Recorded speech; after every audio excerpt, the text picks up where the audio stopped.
Oh, here we're gonna do the Noah. We're gonna do the Noah Samsen, Ethan Klein lawsuit response. Oh, I have a headache.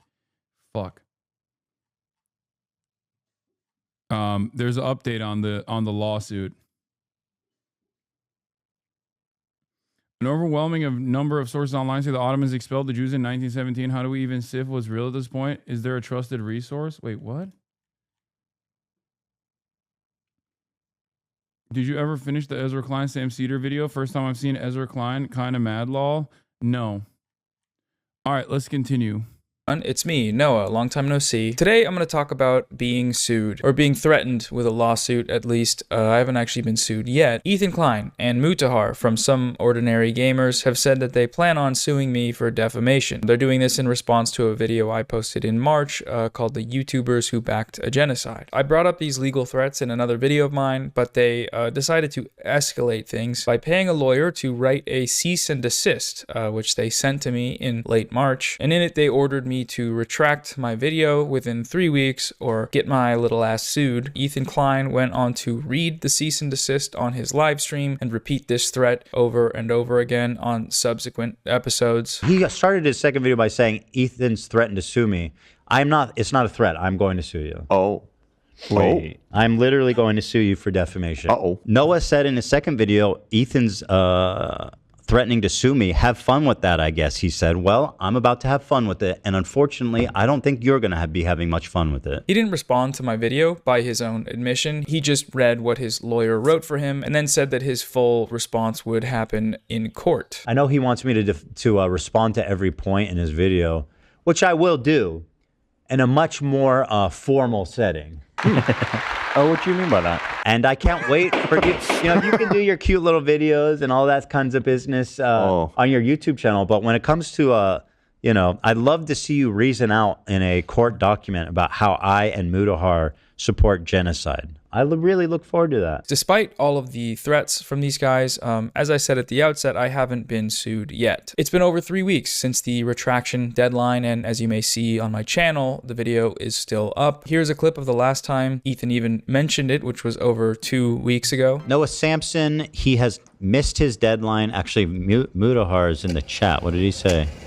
Did you see that Noah's apparently moving out? Yeah, he's sorry, no video, been moving, etc. Video coming soon. It's amazing how nobody wants to respond to me. Everybody goes cold feet. If you're going to level an attack against me, the least you could do is respond. God, I love this, man. Why won't you play with me? Why does no one want to play with me? Come on. Ever since the retraction deadline passed, the ball has been in Ethan's court. Not responding to a cease and desist is a response on its own, right? According to these people, I'm still actively defaming them because my video is still public, so it's on them to do something about it. But again, aside from some beautiful bills, my mailbox remains empty. If you're wondering where I've been, there's a few reasons I haven't really been able to post much. I've had some personal things going on. I recently moved. I also got doxxed by a certain community of fans of a certain podcast, which I'll talk about in another video. But one of the things that I've been dealing with is preparing for the possibility of being sued. This is all new to me. I've never been sued and I've never sued anybody, so I had to spend some time and money learning about defamation law and talking to lawyers and free speech organizations. One thing I was definitely advised was to not post for a little while because, you know, anything said online would very likely be used against me in a potential lawsuit. Now, it is possible that these people might still sue me because rich people can do whatever they want, whenever they want, including sue whoever they want at any time for any reason. But it's worth noting that Ethan has also been a bit preoccupied in recent weeks, going beast mode in some live debates in front of hundreds of thousands of people. What? What? You don't know what I'm talking about? What is? What? Yeah, it was on the list. You're lying. Yeah. I got a free Rolex hat from a friend of mine. I still wear it every now and then. Yeah, and you're oh wow, who knew? All right, listen, it's 5 o'clock. Like I said, I have a family to go to. I have 3 kids and a wife, and I know that you have a fucking cool ass race car bed to sleep in, and I hope you enjoy that.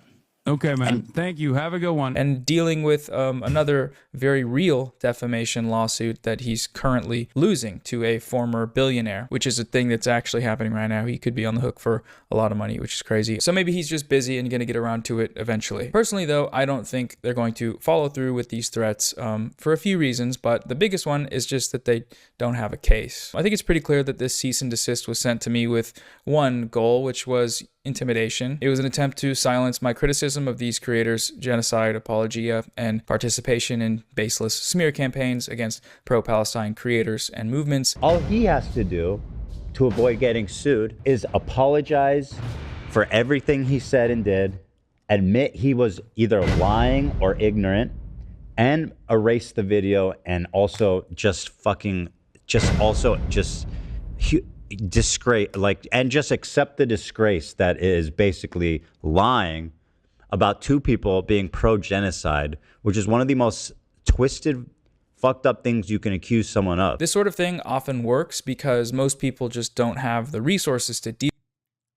What is this? Anyone siding with Israel or Palestine isn't a genocidal freak. Maybe they're less informed because they have more to do in life than politics and history day and night, you high-headed snob. Okay. Your indifference to the genocide of the Palestinians still puts you in the genocide air camp. You're right. If you're coming in here, then at least you're on accident learning about what's going on, you know? Been going on for 17 fucking months. Doesn't seem like you got too much work on your plate since you're taking the time out of your fucking busy ass day to come in here to chirp. You bitch.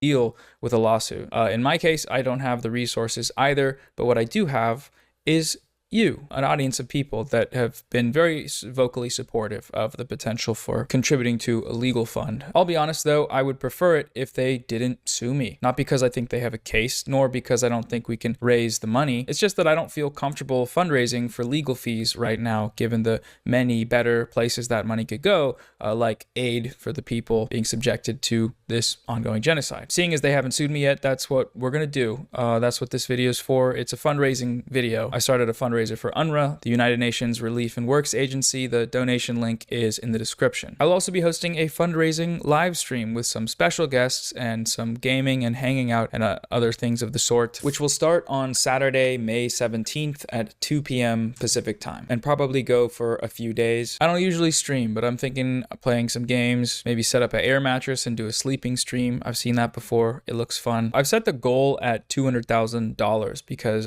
that's what I was actually quoted as being a safe amount to fundraise in order to be able to afford a potential prolonged legal battle against Ethan and Mutahar, which is crazy, right? That's a lot of money, but I was also thinking we could show them that that's a figure we can achieve if we need to, and instead of it going to a lawyer for some bullshit YouTuber lawsuit, it would go to Gaza. If these guys actually do decide to sue me though, in terms of the actual lawsuit, again, I'm not too worried. I told the truth and said what I believed, and I'm prepared to defend it in court should it make it that far. If that does happen, I'll just do another fundraiser, I guess, and then we can donate whatever we don't use once the case gets dropped. It could be a little or it could be a lot. That all depends on how long these guys want to drag this out. As Norm Finkelstein says, they're afraid of the truth. If they believe they are right, let the argument speak for itself. If they cannot counter, they resort to silencing. Yes, that is why, look, defending a genocide is virtually impossible because from birth, you learn that that is wrong. Okay. And ironically, the major incident that people point to say genocide is wrong is the fucking Holocaust. So once that baked into the collective consciousness of every single person, it's going to be really hard to now turn around and be like, yeah, genocide is bad, but this one is good. And that's precisely the reason why people that want to defend Israel and Israel's genocide will have to turn around and say, yeah, okay, well, you're just anti-Semitic. You should stop talking. You should stop talking. You should not be allowed to have a platform to speak out against this atrocity, which I think is not an atrocity, but it's actually good, and more of it should happen. Or I guess in Ethan's case, he says it is a genocide, but you should shut the fuck up about it and only talk about how my feelings are being hurt in the process. I'm the biggest victim here, you know? Look, see, no one is defending a genocide, and there isn't one happening in Gaza. Had Israel wanted one, they would have carpet bombed Gaza. Okay, man. I want to talk a bit more about the case. the very fact that, I mean, first of all, you are straightforwardly a Holocaust denier, okay? And this is not a historic atrocity. This is an ongoing atrocity that's unfolding in front of our eyes. So, you know, you have literally no excuse. So I am going to ban you. Have fun. Have fun being a fucking loser who has no moral compass whatsoever, and then resort to lying in the future about what your position was at this very moment when the dust settles, you know? Oh, I was always against it. I promise. Cease and desist and a few other things, but first we need to do a sponsor break. I gotta do sponsors because my videos get demonetized and I don't post that much. Support me on Patreon if you want to stop seeing them. Thank you to Delete Me for sponsoring this video. Delete Me is a data removal service that makes securing your online privacy simple, affordable, and effective. Your personal data is being sold online by data brokers. Anyone can buy them, which means you're potentially at risk of being harassed, doxxed, or attacked due to any publicly expressed political views, opinions, or even, your occupation. Delete Me offers comprehensive scanning across hundreds of data brokers, including emails, phone numbers, social media accounts, physical addresses, and more. The process is really simple. First, you'll fill out a search removal form. Then once you pay securely, Delete Me will begin the process immediately. You can also request custom removals by sending specific links and run online scans to self-select the data that you want removed. I've used and trust Delete Me because as an online public figure, it's obviously a helpful option to have, but I think those benefits also extend to anyone with any sort of online presence, which is most people. Take control of your digital footprint today and protect your personal data with Delete Me, your trusted partner in online privacy. Get 20% off Delete Me consumer plans when you go to joindeleteme.com/Sam. Did Asmongold end his broadcast? Is that what happened? Nope. Just playing a video game. Got it. You got bored, so you chose to come here instead. Okay. Or wait.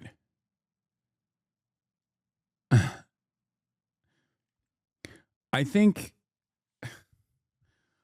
a lot of people don't understand how embarrassing this is for them. Not only are you defending a whole ass other human being that doesn't know who you are, okay, in the chat of another person who also doesn't know who you are, like you're fighting his battles, but also the person that you're fighting these battles at the behest of is a dude that literally is rotting in real time. I guess it's not really an important consideration for you since I suspect you are also rotting in real time. But, if you had any friends in the real world, they would probably guide you down a different path. Yet you beg people to defend you who you don't know. What? Okay, well, sure. Do I? Why do all the Asmongold stands talk like iPad kids? Because they're mentally stunted 36-year-olds, which is sadder than being a mentally stunted iPad kid at the age of 14.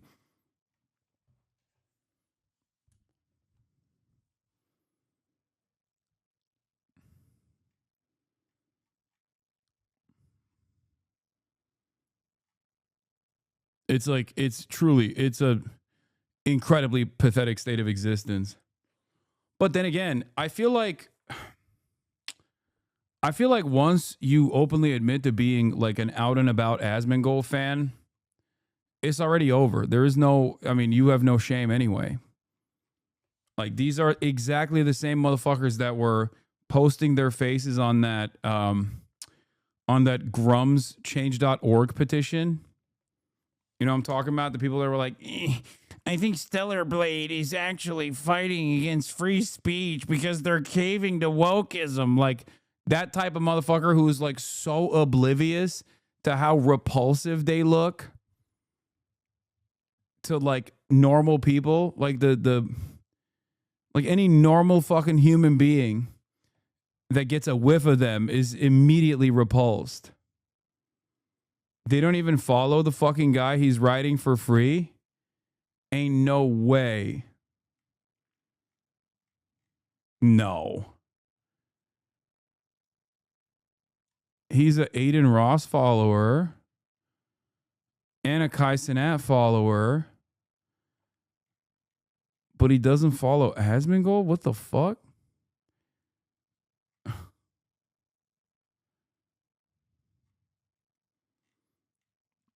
Pretty sure there's an exact quote of you saying people should check themselves if they find themselves defending you on any platform, especially Reddit.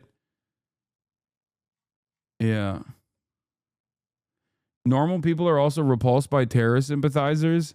Yeah, I know. That's why they're repulsed by people who defend Israel. Like, unironically, you're right. Exactly. Normal people are fucking repulsed. Like, who do you think gets to operate in broad daylight, go out without any fear of coming across as repulsive? Like someone such as myself or someone like you? Be honest with yourself for a brief moment. Close your eyes and imagine a world where you and I are standing side by side. We don't know one another, obviously, and we're standing at a coffee shop. Okay, we're in line to get coffee. Who do you think is going to come across as more repulsive? Guy who is a fucking Asmongold fan or someone like myself? Ask yourself this question. You don't even need to answer. Just think.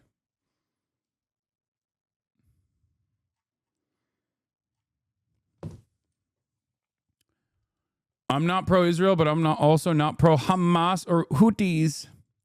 Yeah, no, you're pro-nobody. Got it. Okay. Do you think Israel is committing a genocide? Do you think Israel's an apartheid state? Do you agree with with virtually every single human rights organization, the United Nations, that Israel's an apartheid state that's committing a genocide? Yes or no?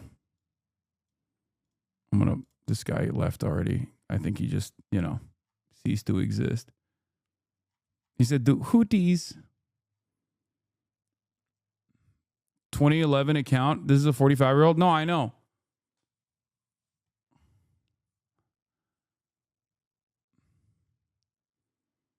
Why is this guy not?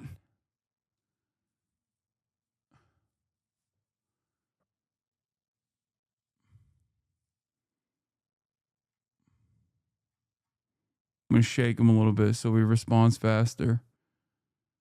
You broke him? Samsen, and use my promo code Samsen at checkout. All right, now let's get back to the video. Okay, so about that. And no, by the way, he is not fucking 14 years old. Are you kidding me? He has a 2011 account. He started his account in 2011. This is literally a 45-year-old. It's not a child that's typing this. He's roaching out. You should finish watching The Context Nuke as a guest on Noah's charity stream. I think I might I'm 32 chat. Oh, that's fucking embarrassing, bro. Oh, dude, why did you reveal that?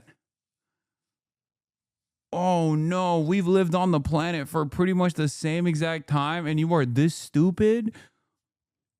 Oh no.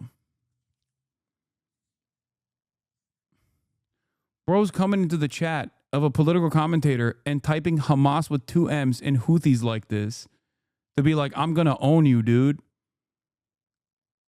God damn, brother. God damn. Sometimes it's better to just kick back and maybe on accident, through pure coincidence of finding yourself in a community such as this one, it's good to kick back and just listen. Maybe you can learn a couple things. Notice how he did not respond to my question when I said, do you agree with human rights organizations and the UN that Israel is an apartheid state that is currently in the process of committing a genocide? And instead responded to people speculating, myself included, that he was 45 years old, only to reveal that he is 32 years old, which is still incredibly embarrassing. He's waiting on Grok. He's not going to get the answer from Grok that he wants to.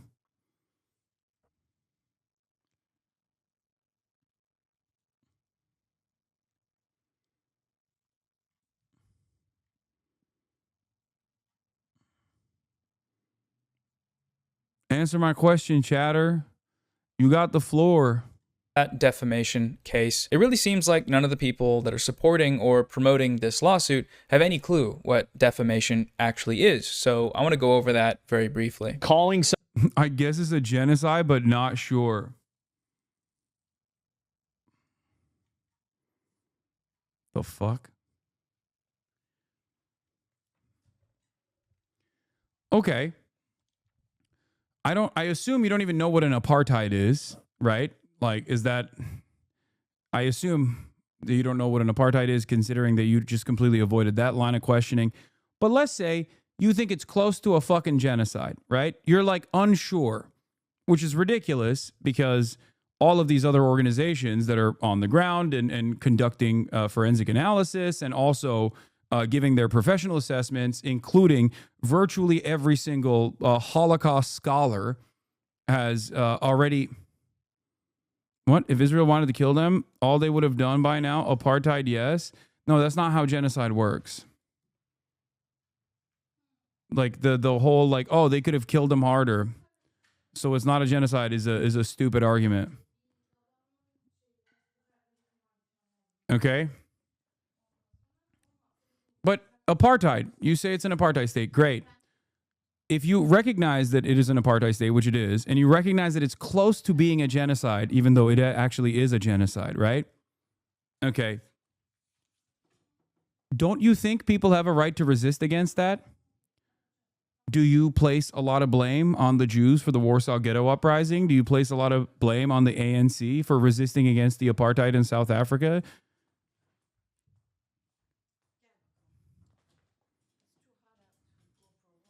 Those were, you know, fairly comparable circumstances. So you'll be with Noah this Saturday. Did I not understand wrong? Yeah, no, I said I'm gonna go on. I'm going to go on Noah's broadcast. But I was thinking of like independently fundraising for him while watching the rest of the Context Nuke potentially.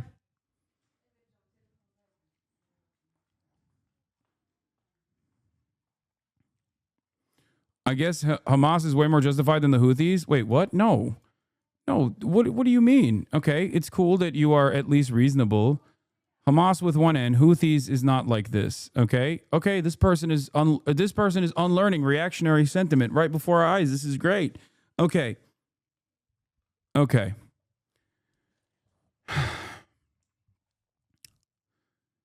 During the Holocaust, during World War II, when Jews and other political dissidents and marginalized communities were being rounded up and being sent to concentration camps, there were a lot of resistance groups that were not German Jews themselves. They also aided the Allied forces. Okay, they were not directly related to the conflict. They were not directly being undermined, and yet they worked on disrupting supply lines, for example. Do you feel like those people were doing the right thing? Do you feel like they were morally on the right side? And I'll take it one step further. A lot of people talk about the Houthis being homophobic or being, anti-women or any number of different things. Okay? The United States of America had de facto and also legalized segregation at the point of World War II. And yet the Americans, I think you and I would both agree, were on the right side of history in World War II, regardless of the fact that it was segregationist, homophobic, and anti-women. So if you don't actually add that into your assessment when you're calculating who was on the right side and who was on the wrong side of World War II, then why are you making that decision right now for the Houthis right now as an ongoing genocide is taking place that you're almost certain is a genocide, but you're kind of unsure?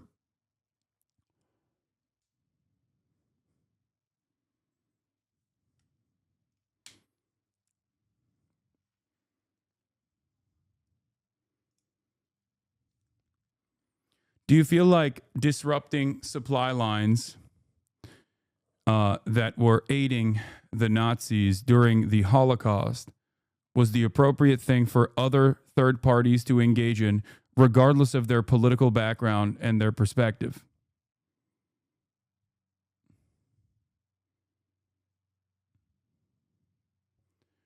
Do you understand why it doesn't make sense? My big problems with these groups is holding civilians captive. I can never apologize that. Yes, they have released those civilian sailors since then. Is it okay now? Because once again, you have to calculate the greater harm that is being conducted while making this assessment of people that are resisting against said greater harm. Okay? Especially considering that the number of hostages, look, you're not understanding my point. Okay?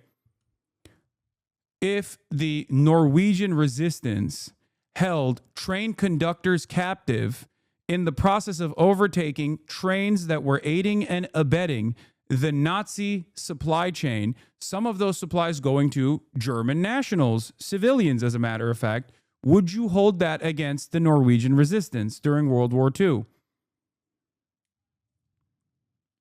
Would you say they were in the wrong?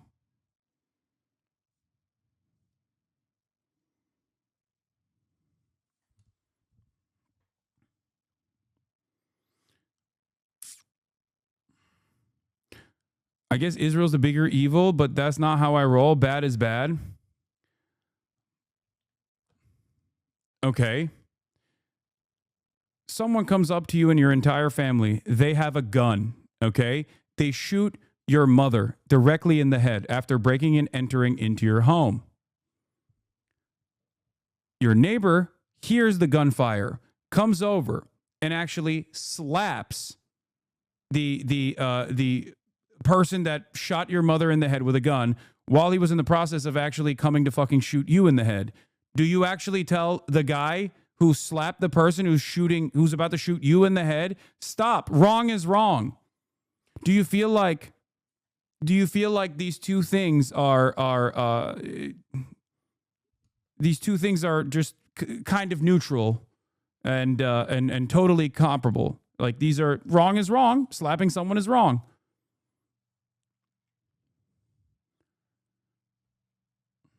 Do you feel like it was appropriate for the person, your neighbor, to come in and slap the gun out of the hand of the shooter? Okay?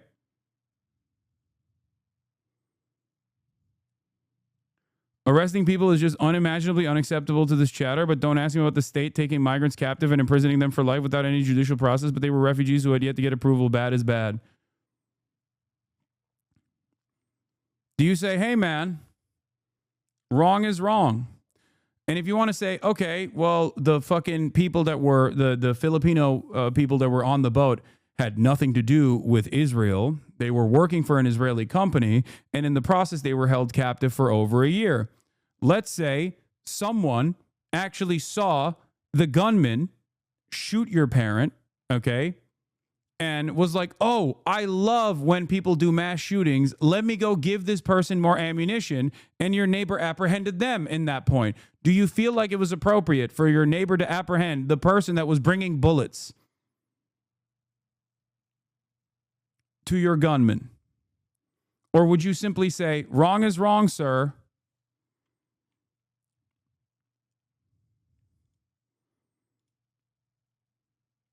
No, you have to ask within your 80 IQ analogies. Yeah, what do you want me to do? I'm talking to someone who's fucking 70 IQ. I already described to him a historically relevant point, and he just doesn't comprehend it, so I'm trying to dumb down the argument. The fuck? What do you say to someone who says bad is bad when talking about other militant groups that are morally on the right side against a nation state that is currently conducting a fucking genocide? What do you want me to say to that person? I'm trying to dumb down the argument to a point where he can understand it.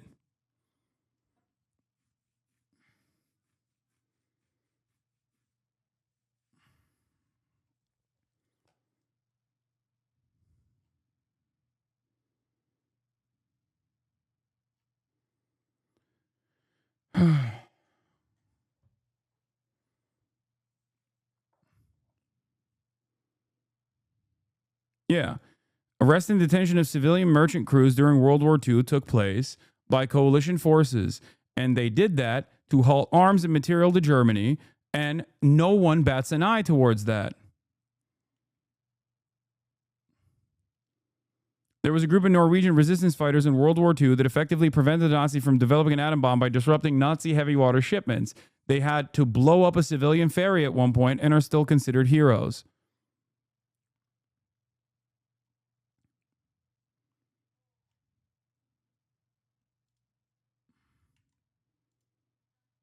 Where's the chatter? Did he respond to any of the things that we just mentioned?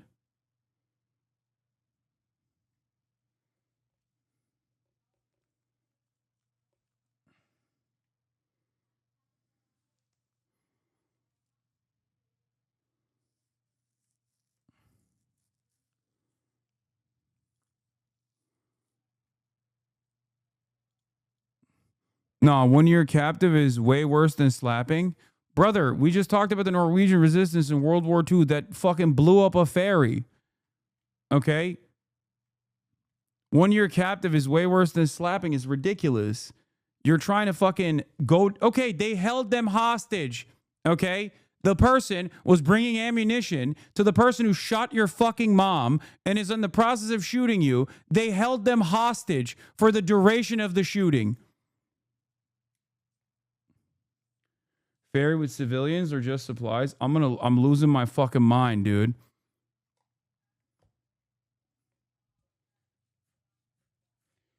It's interesting. Nah, dog, you said slap. What? Not 1 year captive. Okay, now they're holding them captive for the duration of the fucking shooting.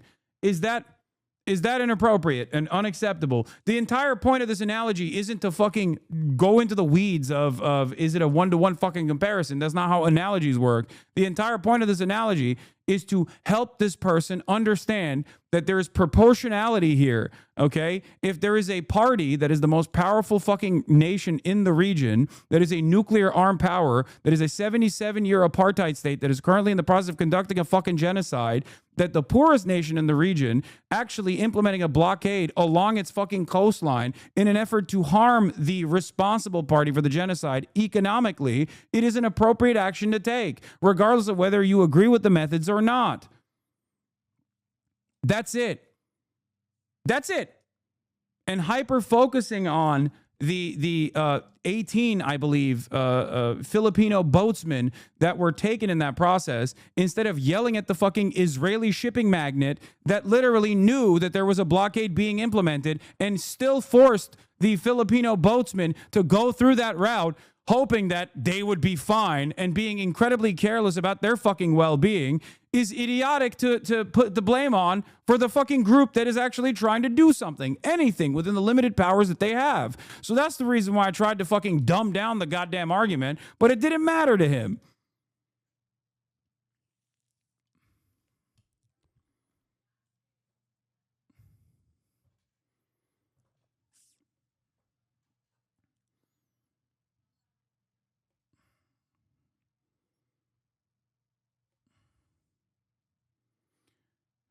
Anyway.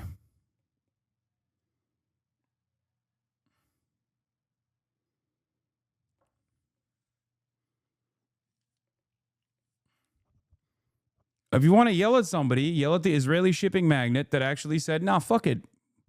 I'm careless about the well-being of the people that work for me. I'm still going to force them to penetrate a fucking blockade." Whose fault is that? Hold on, are you suggesting that arresting civilians who are paid to sail through a blockade in your territorial waters is not as bad as genocide? Yeah, I mean, when you try to have a fucking normal conversation with people like that, they unironically do take this approach because deep down inside, they know their argument is fucking stupid and they feel a little embarrassed, I think. So they have to just maintain this like idiotic posture. And I get it. It's embarrassing to feel fucking wronged. It's embarrassing to recognize that you don't really have a reasonable position here. So you just kind of close your eyes, close your ears and go, la, la, la, I can't fucking hear you. It's all right. The adult thing to do in this situation is to learn from this and self-reflect and stop advocating for these stupid things that you're advocating for. That's it. And therefore, you will never have to feel the shame that you feel in this very moment ever again. Okay?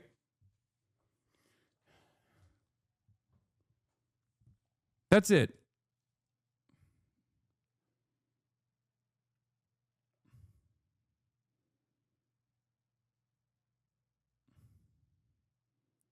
Do you get it?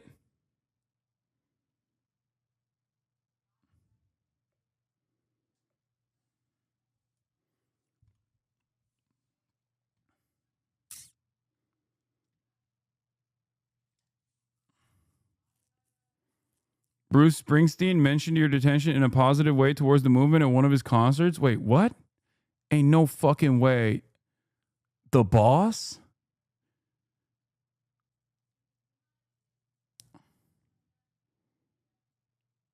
No. The boss himself? That's crazy. I got to tell my mom, hey, Jersey boys stick together. You know what I'm saying? You got to find a video. You got to find a goddamn video.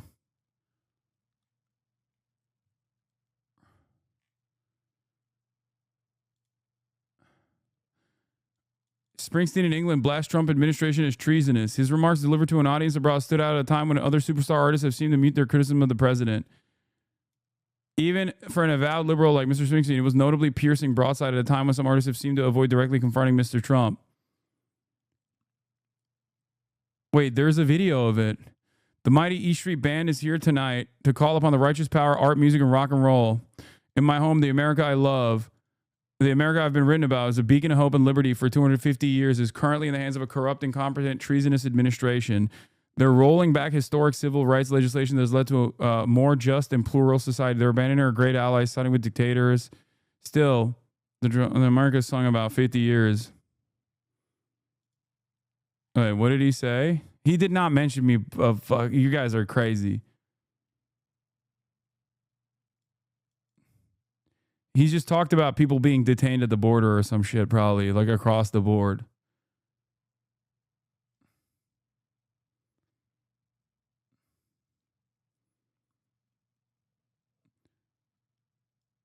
At the end of the day, always honest each other. Oh, yeah, here, this is it. There's some very weird, very strange, and dangerous shit going on out there right now in America. They're persecuting people for using their right to free speech and voicing their dissent. That's not about me, dude. What are you talking about? There's Mahmoud Khalil. There are like far more consequential. There are far more consequential things that he's pointing to there. It's just a broad sentiment that he's talking about. But he's right. He's 100% right. Many chatters get heated for the bad faith, dumb comments. They come at a rapid pace. What is this? What did that chatter respond, by the way?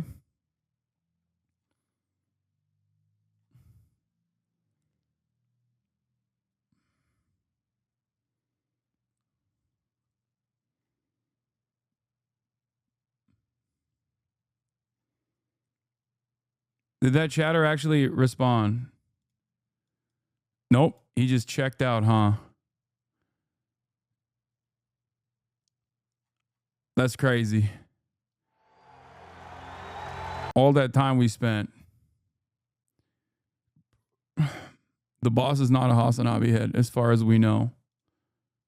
Somebody a supporter of a genocide is a very different thing than saying somebody's career is cooked or saying that somebody fell off or making a video about an internet drama. One of them is a real legitimate thing where people are bad. And the fact is that this is totally different than just a drama slop thing. This is completely different. For someone to be found liable for defamation, there's a few bars that need to be reached. First, the plaintiff must establish that the allegedly defamatory claim is a statement of fact. Next, that statement of fact must be provably false. It also must have caused demonstrable damages to the plaintiff's finances or reputation. And lastly, the statement has to have been made with actual malice. Actual malice is a legal standard. It's the highest highest legal standard for defamation claims, and it's only applied to public figures. Basically, it means that the defamatory statements have to be proven to have been made with the existing knowledge that these statements were false. Now, the first hurdle of Ethan and Mutahar's lawsuit threat is establishing that claim 1, that they backed the genocide, evidenced by my video's title and thumbnail, is a provably false statement of fact. They immediately fail here, though, because it's not a statement of fact, it's an opinion. It's the conclusion of the arguments and evidence I presented in my video. In defamation cases, when distinguishing between opinion and fact, the broader context of where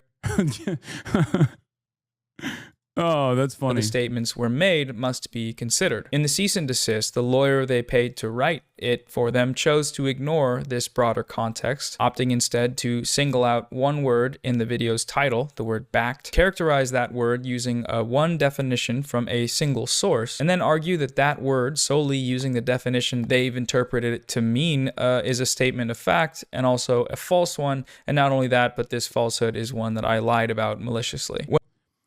Issue lawsuit is some of the most disappointing internet turnaround beyond everything else. I think what's also been additionally disappointing is the lack of interest from people who literally farmed Ethan for years for things that were valid and things that were invalid, right?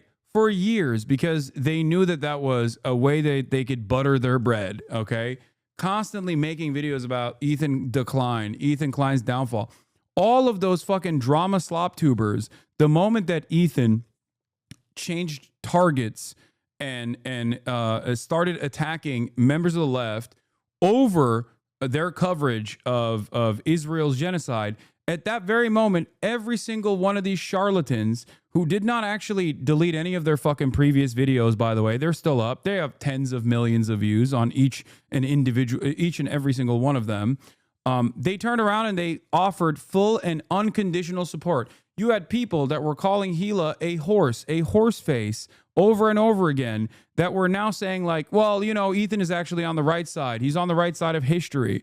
And none of them looked at the situation where Ethan was behaving in a way that was not only unstable, but also completely repulsive and indefensible, doing things that they normally would have loved if he was actually fucking directing this angst or animosity towards, like, I don't know, Keemstar or whatever. And none of them said a single goddamn thing, because all of a sudden they were like, oh, well, there's a much worse villain here that's involved. And it's like, I don't know, Frogan and people like myself or people like Noah Samsen. So fuck that.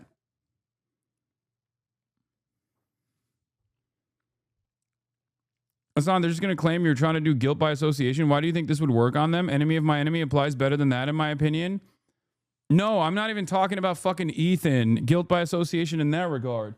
Even though they 100% would not apply that same standard if I were to fucking drop my own personal moral convictions and find myself completely aligned with the Nicholas Fuenteses and the Candace Owenses and the Myron Gaineses of the fucking world, because like they say that they're pro-Palestine, they say that they're anti-Israel. There's a reason why I don't do that. And the reason for why is because they're fucking anti-Semitic.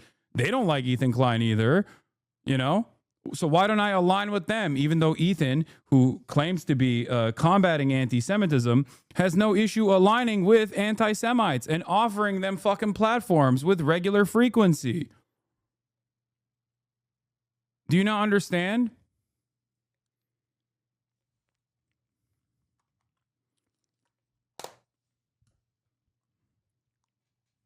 Ethan Klein, in our conversation, literally said he has respect for Candace Owens and Nick Fuentes because at least they're honest about their anti-Semitism, whereas his imagined anti-Semitism of me is actually far more nefarious, far more dangerous. That was his opinion. He said he respects Candace Owens. He said he respects Nicholas Fuentes. That's a real thing that he said. Yeah, could you imagine me joining forces with the Andrew Tates of the world and being like, you know what? Let's let bygones be bygones. Sure, you fucking Heil Hitler with regular frequency, but you also claim to be pro-Palestine. Attack Ethan Klein for me, please, Andrew Tate. Imagine if I did that. I would get a lot of fucking clout off of that. I would get a lot of play off of that. all of the people that normally despise me on that side of the fucking internet would turn around and go, you know what? Hasan is actually based. He's finally sticking it to a Jewish content creator. Okay? That's what they would say. I get a lot more fucking motion off of that shit. The reason why I don't do that is because that's insane. That's an insane thing to do because those people are anti-Semitic.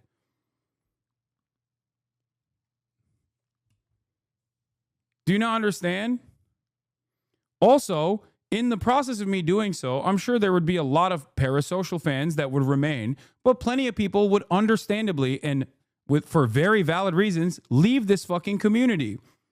And then all of those numbers would get replenished by an army of psychopathic Andrew Tate fans who are deeply fucking anti-Semitic. But the problem is, I don't want a community like that, no matter how large the numbers might look like, no matter how much fake solidarity I would get, fake support I would get from people like that. That's the difference between someone like me, a person with actual fucking principles and a moral conviction, and someone like Ethan who will cast everything aside in an effort to make internet drama in the backdrop of a fucking genocide. That's it. That's it. But what's frustrating, okay, about all of this, everything that is unfolded, is also the lack of response from a number of different external content creators because they're fucking terrified of pissing off a guy who's willing to sue anyone and everyone. He's just a fucking rich bully. That's it. He is a rich bully. And he's willing to use that muscle, use that money to try and silence anyone who correctly calls him out for doing shit. Do you understand? He's making the internet a worse place, which is so crazy because his most pivotal, his signature achievement was to make the internet a better place by becoming a legal precedent setting, by creating a new legal precedent for fair use. And now all of that litigation, it doesn't even fucking matter. Now he's trying to reverse those decisions. Has he actually done it, though? He's facing a massive defamation lawsuit loss. He's going to have to pay up very soon. I noticed he hasn't sent you a cease and desist. Yeah, I don't know.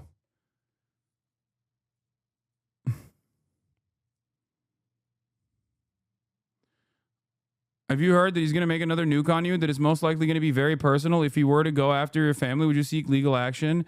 What kind of fucking question is this, man? Ay, ay, ay.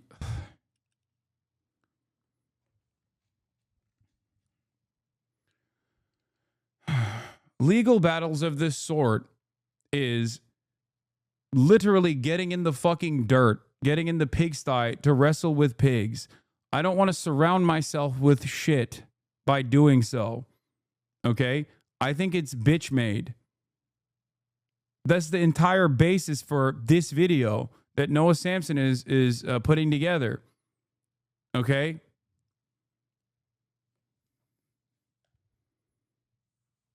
He's already coming across as repulsive to his own fan base, the ones that remain that just want the fucking goofs and gaffs, because he's using his community as a vehicle for stalking and mass harassment.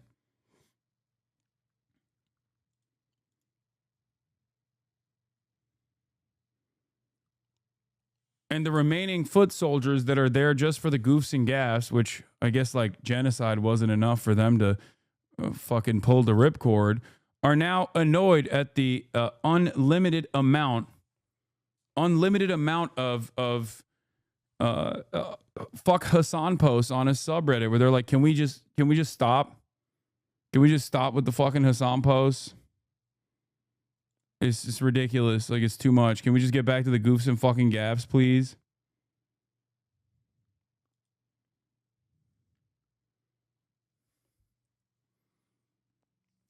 There are chatters who are permanently obsessed with drama who want Hasan to sue everyone under the sun. They want Hasan to sue Asmongold. They want Hasan to sue H3. They want Hasan to sue DHS. All they care about is drama because legal stuff is drama. I don't understand like what entertainment you can derive out of suing people like this. I don't understand why that's fun. I guess that's maybe how Ethan made fun.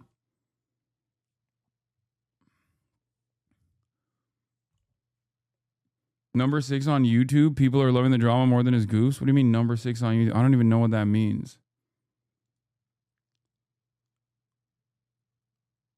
They just see it as blood sport. Americans are so fucking litigious, dude. It is also crazy.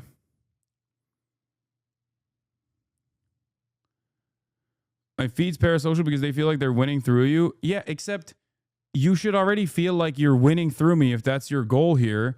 Because I don't even need to do anything. He's just fucking making a fool of himself all on his own. You are not seeing the POV of a rich, smarmy moron collapsing due to legal loss narrative. It's a fantasy because he'd be fine in the end, but that's the imagination. Exactly. It would be a fucking long, convoluted, drawn out, and incredibly costly endeavor going band for band with a dude who has tens of millions of fucking dollars while I'm in the process of trying to fucking, conduct my regular affairs and keep doing news, whereas his content thrives when he's in fucking legal battles like this. This is what he does. This is his entire content. Okay? And at the end of the day, he would probably incur some legal penalties, depending on what angle I take in my approach for defamation, but it would not be worthwhile at all. I want to keep fucking covering shit that matters. And yes, I will entertain drama every now and then. I will entertain goofs and gaffes every now and then. I will have IRL streams in the process. But obviously, it's not fun for me. I don't enjoy this kind of back and forth.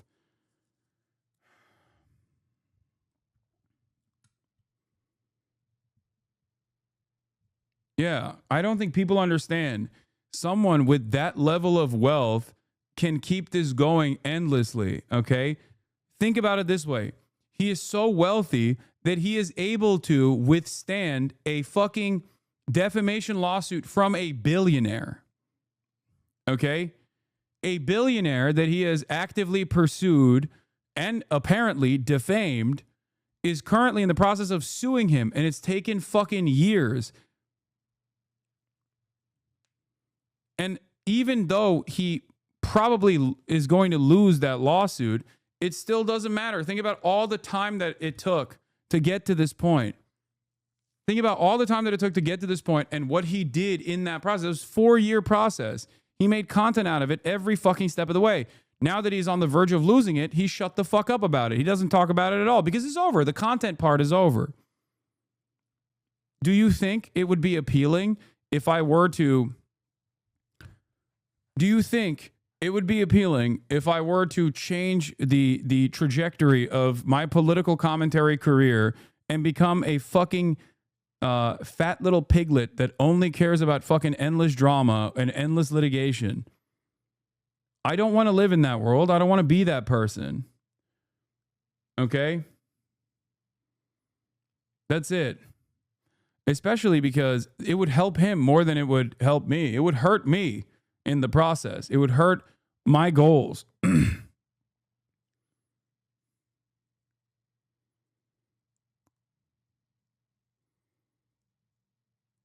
They fantasize about Richie Torres making you testify in front of Congress. They're trying to bait you into suing someone because they think if they can just expose you and your worldview to a large audience of normies, then the truth will be on their side. They're delusional. I know. That's what's so fucking nuts about it. Is that that's why they constantly find themselves at odds with the reality when they're like, why doesn't nobody fucking understand? Like, this guy is a bad guy. This guy is a fucking bad guy. But yeah, at the end of the day, this is exactly how slop tubers operate. Why do you cover this conflict if you don't give a shit about it? Because it's attached to the most viral YouTube drama in the last decade. Something I care about significantly more given my content.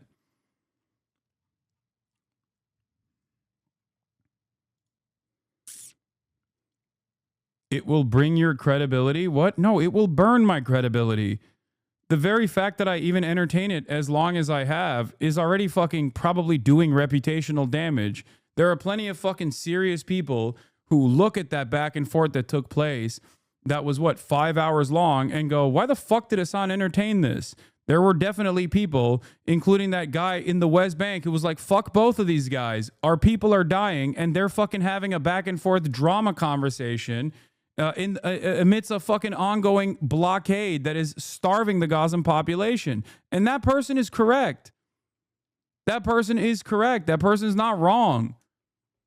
Are you kidding me? Imagine if that was my content every day. I'm sure plenty of fucking out of touch, annoying, bored, drama-obsessed Westerners would finally find themselves interested in this in ways that they never thought they would be, because that's all they care about. But this is precisely the reason why I don't also entertain the fucking toxic blood sport aspect of debate culture, because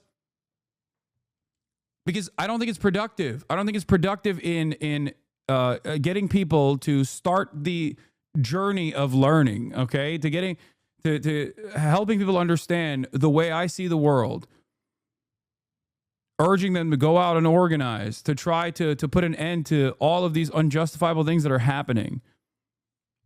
Okay? That's it. And I hope you guys understand that. It is, I mean, I don't think it's a profound waste of time. Like talking to Ethan that one time is not that bad, because ultimately it showed a lot of people what his actual care is in this situation. But the reality of the matter is, a lot of people are just like Ethan. They don't give a shit. They just care about the fucking drama aspect. There's no way to conceptualize entire city blocks burning. There's no way for a Westerner living in like fucking Connecticut to conceptualize an entire population being starved and ethnically cleansed. They lack empathy.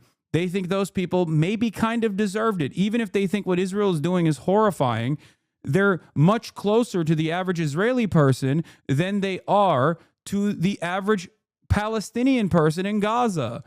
So for them, this is a fun little way to keep yourself both entertained, preoccupied, and also makes you feel like you're learning about things. That's why a lot of people engage in debate. This is why it's a foolhardy endeavor, and I always criticize Jubilee for this, where it's like, we placed 20 black people against a Klansman, and it's like, okay, those 20 black people have to sit there and defend their fucking humanity. The Klansman just has to sit there and be like, well, you ain't human. That's it. It's drama for the Klansman. It's real life for the black people. It's a constant fucking recycling of all of the dangerous narratives that have plagued their entire existence, that have plagued their history, but also certainly still harms them in contemporary society. That's it. I try to offer a voice to people that don't have it in mainstream discourse. It's not just fucking drama for me. I care about these things. That's the reason why I do it.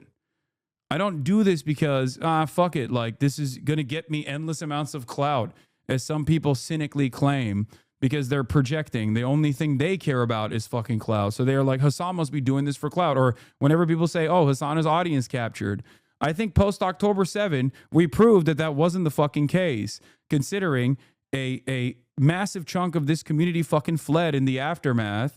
And also on top of that, you know, I incurred a lot of financial penalties in the process, none of which matters, of course. I'm not saying I'm a fucking victim here. I am not. I am far from a victim. I'm an immensely privileged person, and I'm still trying to use that privilege, regardless of what happens, to try and communicate the position of people that are being slaughtered, okay? If I cared about being audience captured, or if I cared about the financial penalties that I will incur in the process, then I wouldn't have fucking kept talking about Israel from the position that I've been talking about. That's it. That's it. The way I see it is that I have everything in the world. I am one of the top 1 million most fortunate people on the fucking planet. and my tax dollars are going directly to the funding of murdering Palestinian children every single fucking day. This is constantly on the top of my mind. And I know there are other Americans who also feel this way. And I want everyone in America to understand this so that we can keep pressuring the government to put an end to this, okay? And if I don't do that, then I'm a horrible person. If I don't do this, if I don't talk about these things, if I simply angle it from the perspective of drama all the fucking time, then I'm a incredibly selfish individual. That's the way I see it. And I hope others can understand my position on this. That's it.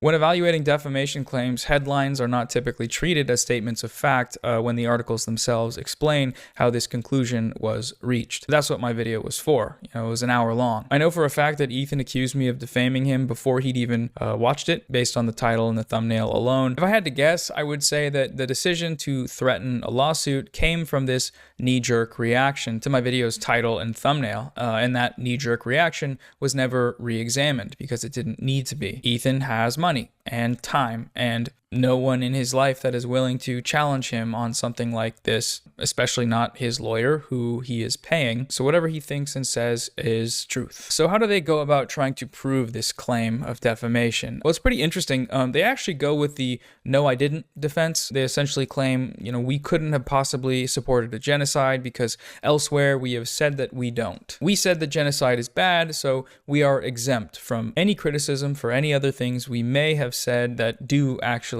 support a genocide. For this point, one of the quotes that they cite is Mutahar saying, "I'm not afraid to say that genocide is wrong." Wow, how brave of you, Mutahar. Aside from that being just false, Mutahar stayed silent on Gaza throughout the entirety of the genocide until it was time to join his friends on a Hasan bad smear campaign. If that's not fear, I don't know what you'd call it other than, I guess, cowardice. But even if it were true, it wouldn't matter. Pointing to examples of lip service doesn't just cancel out other things you've said. Like if someone says that they killed someone and then later says that they didn't, it's not defamation to talk about the first statement without quoting the latter. I didn't think that defense would end up being used by an actual lawyer, but it did, and that's hilarious. Their lawyer is aware of that too, of how unserious this is, as evidenced by his total lack of citations for any case law in this section. This whole claim, the one that's supposed to be the most prominent one, is just blank, and that's because there is no legal precedent for the "no, I didn't" defense. They're just completely going off vibes. The rest of the cease and desist is just sort of funny to read. A lot of it is them saying, "Your Honor,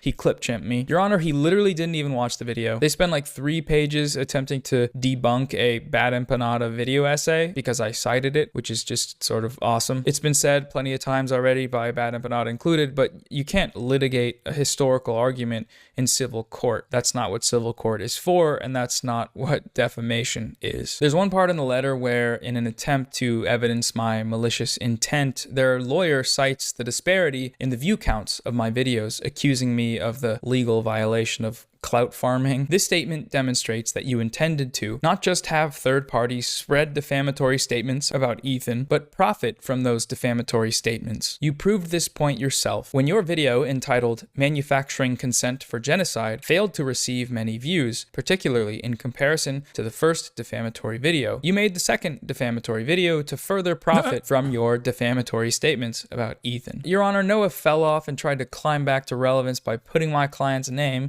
in his mouth. I encourage people to make videos about Ethan because I think the things he's saying are harmful. I think I'm gonna be honest, I think his lawyer is cooking him a little bit. Like, his lawyer's like, "This is my cash cow." Like, it's gotta be, right?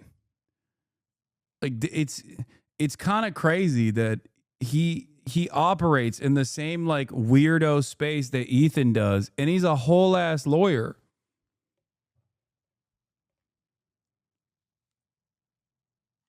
I mean, the frivolous lawsuit, against Redditors, like anonymous Redditors that tried to use the threat of litigation to get them to do like utterly unrelated separate things.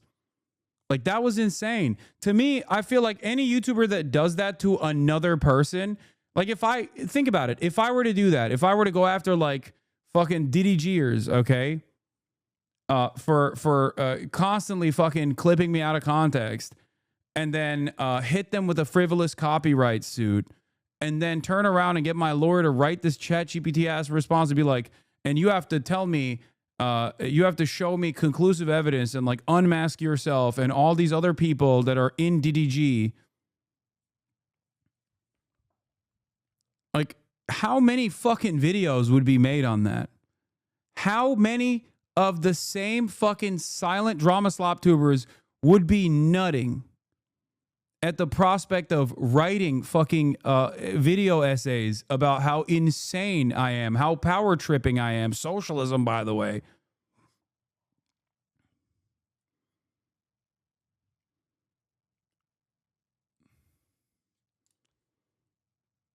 Holy fuck. Moist Critical would probably fucking join in on that at that point. Yeah, they'd be calling me a pussy. Yeah, this was shocking to me, honestly. Like it was shocking that his like actual not disbarred lawyer was willing to entertain such a ridiculous lawsuit, basically like legal extortion, okay? Using litigation to extort people, while also, dude, I can't understand how no one has talked about this. Like, it actually does shock me a little bit. Because, like, my expectation isn't that, like, the New York Times is going to write about this. You know what I mean? Because, like, Ethan doesn't get why fucking all of these, like, major mainstream press and all these other outlets, like, don't watch the context nuke and then develop their opinions about someone like myself off of that. That's stupid. That's not my expectation. But this, in and of itself, is drama slop tuber heaven here, okay? You got a massive, formerly beloved figure on an extended fucking crash out that is literally doing the most insane thing possible, and not a peep from the drama slop tuber world, because they are entirely fucking captured by Keemstar's orbit. They are so goddamn right-wing. The only reason why they don't talk about this is because Ethan is currently fighting against a much larger demon for them, someone like myself, someone who they just don't agree with in terms of like their political worldview.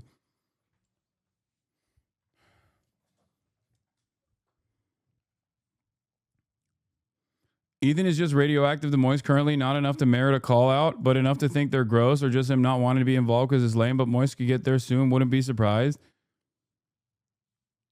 I'm just saying, like, it's shocking because, like, Nicholas Eat Oreos, his entire fucking work is his entire work revolves around like calling out bad faith actors.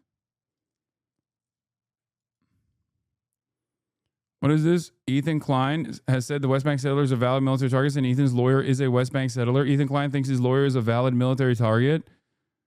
The fuck? Spreading pro-Israel propaganda talking points during Israel's active genocide of the Palestinian people in Gaza. And so far, that's been happening. People are making videos and more people are being exposed to the arguments against these ideas that I think are harmful. Their assumption here, though, that these videos could only have been made for nefarious, self-interested aims, that's just pure projection. Nick did say he thinks Epstein is a worse person than you, to be fair, lol. Who? Is that Nicholas Dorios? That's the person you're talking about?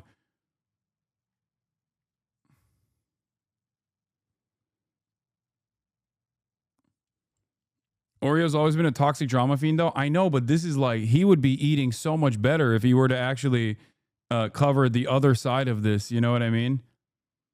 Of course, he's not going to, because here's the reality, okay? A lot of these guys operate with very simple opinions in mind. If you're nice to me, I will defend you. And they know, given their political perspectives, I won't be nice to them. Ethan, on the other hand, does not give a shit about actual politics. He has no moral compass. He has no real convictions. He just cares about his own petty grievances. He's very selfish. And because he's very fucking selfish, he will literally align with everyone. These guys are quid pro quo. You think if I fucking told Keemstar tomorrow, if I DM'd him and I was like, hey man, listen, let's let bygones be bygones. Like, I think there's bigger fish to fry out here. You think they wouldn't fucking turn around and defend me? Maybe eventually, maybe initially they might use that as an opportunity to shit on me a little bit. But if I just kept fucking hyping him up, he 100% would turn around and defend me as well. These guys don't actually care about anything. They are projecting when they say like, oh, Hasan, all he cares about is fucking clout. Okay? That's it. So if I was more of a calculating sociopathic person, I would just be super nice to all of these fucking drama slob tubers in an effort to get them off my fucking back. They're super transactional people overall. Like, they don't care about politics one way or another. Yeah, sure, they have like right-wing tendencies, but they don't give a fuck about that much. They care about drama. They're drama mercenaries for the most part.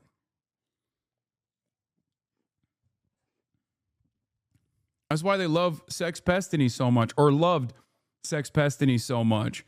Part of the reason why they loved him is because Sex Pestany will, on the one hand, fucking turn around and be like, I hate Donald Trump. Donald Trump supporters should be all shot, or whatever the fuck he says, right? And then he'll turn around and be like, but Donald Trump's Department of Homeland Security actually didn't apprehend Hasan. And if they did, then that was good. I thought you were a fucking libtard. What happened? Like, that's it. It's the same with Ethan. Ethan is like, oh, I hate Hasan for not sufficiently promoting Kamala Harris, but also Donald Trump's Department of Homeland Security, I will not be calling out for apprehending Hasan at the border because I am in agreement with them now for this reason. Do you see what I mean? It's so fucking stupid. What is this? Destiny told his suicidal friend to go for it. He committed suicide and Destiny laughs about it. What the fuck? His childhood friend Chris was going through a mental health crisis. And basically he said that he pretty much figured that since he had nothing going for him, he was going to kill himself. And at the time, because of where I was at in my life, we talked a lot about it, and I was like, I mean, like, it's your life, dude. Don't let anybody else control you. If you really feel like killing yourself is the best thing, then by all means, like, fucking go for it. Personally, I disagree or whatever. And then he did it. His childhood friend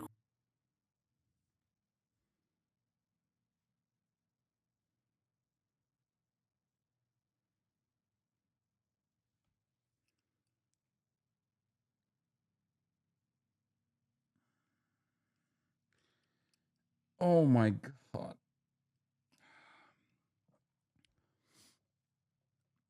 What hasn't this guy done is right. I don't know. I don't.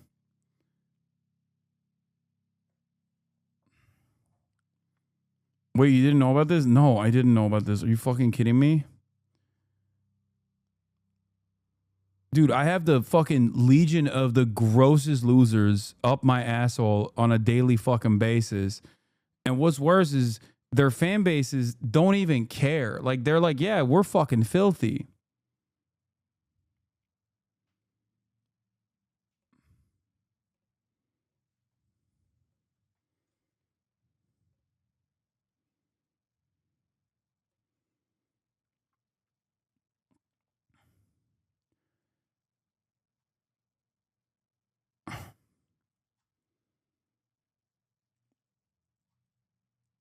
Anyway.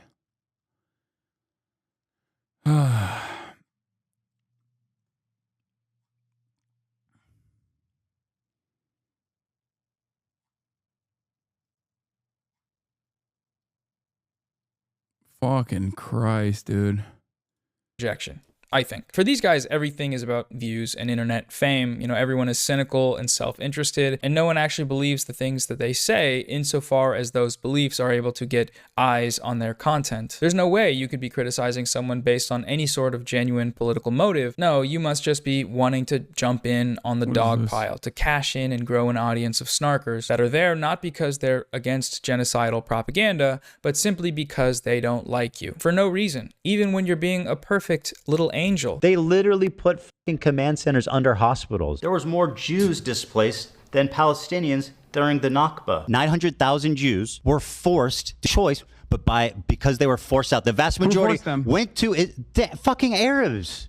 Maybe it's just because they're anti-Semitic. That's probably it. They're probably all anti-Semitic. Anyone that doesn't like me is anti-Semitic. Ethan, through his lawyer, ascribes all of that to me because that's who he is. But, you know, not everyone is like that. Some people just don't like it when you use genocidal talking points because they don't like genocide. And for them, that's a good enough reason on its own to make a YouTube video. What I also like about this one is that, you know, to argue... I just lost my best friend of 20 years to his fucking eye and his cult. What? Your best friend of 20 years got brainwashed by Ethan Klein? That is insane, dude. You have to have the brain of a potato if you are looking at a guy who is very obviously mentally unwell and going, I agree with that. Like, even on the optics front, there's no fucking way. Like, he must have been pro-Israel, I guess. God damn, dude. Zionism is genuinely a fucking brain disease. My brother became a DDGer and now fundraises for Israel? Oh my God.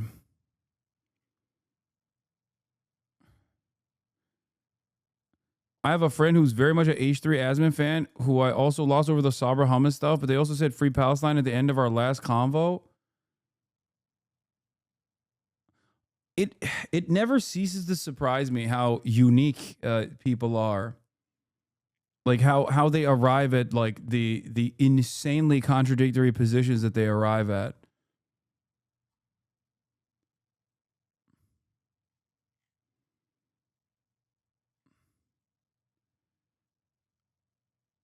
That is wild.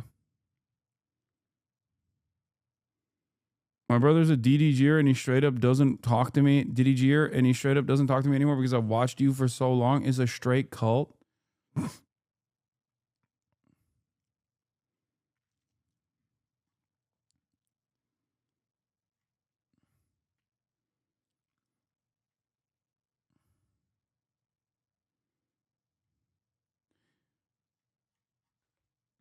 What I don't understand is the capacity that white women have for fucking girly pop slop. And how much intense, but still kind of subtle at times, pro-Israeli propaganda they'll take on. Like, that's what I don't fucking get. Where people are like the Diddy G, okay?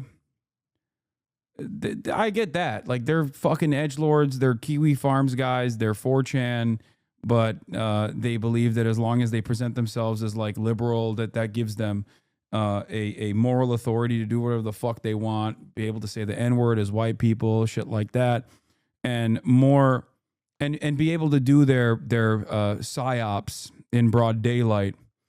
You know.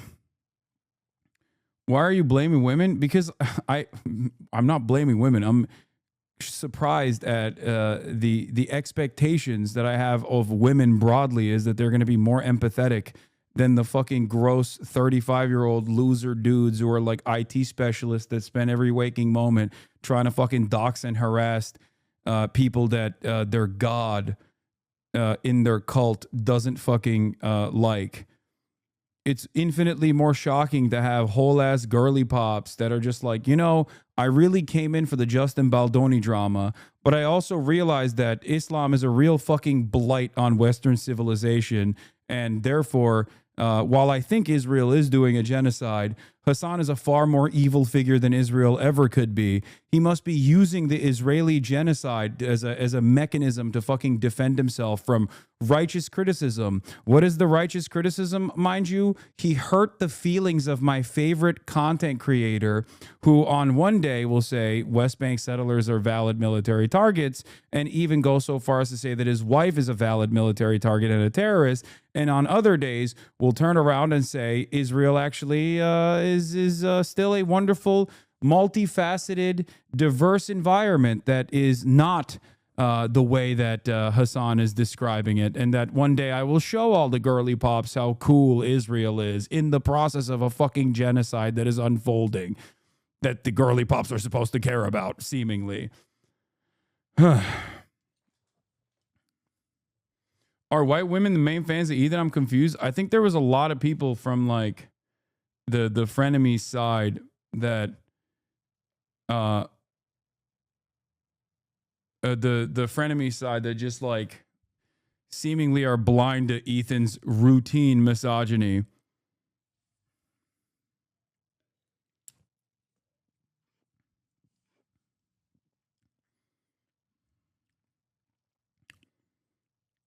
Yeah.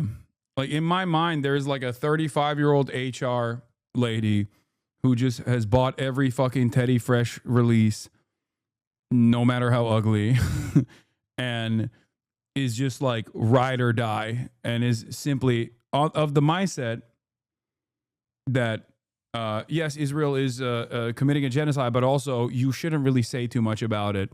And the much scarier people in the region are actually the Palestinians that are being genocided by Israel, but only because Hamas is forcing Israel to genocide them. A totally and utterly unsustainable position, just completely at odds with reality and completely contradictory. Okay?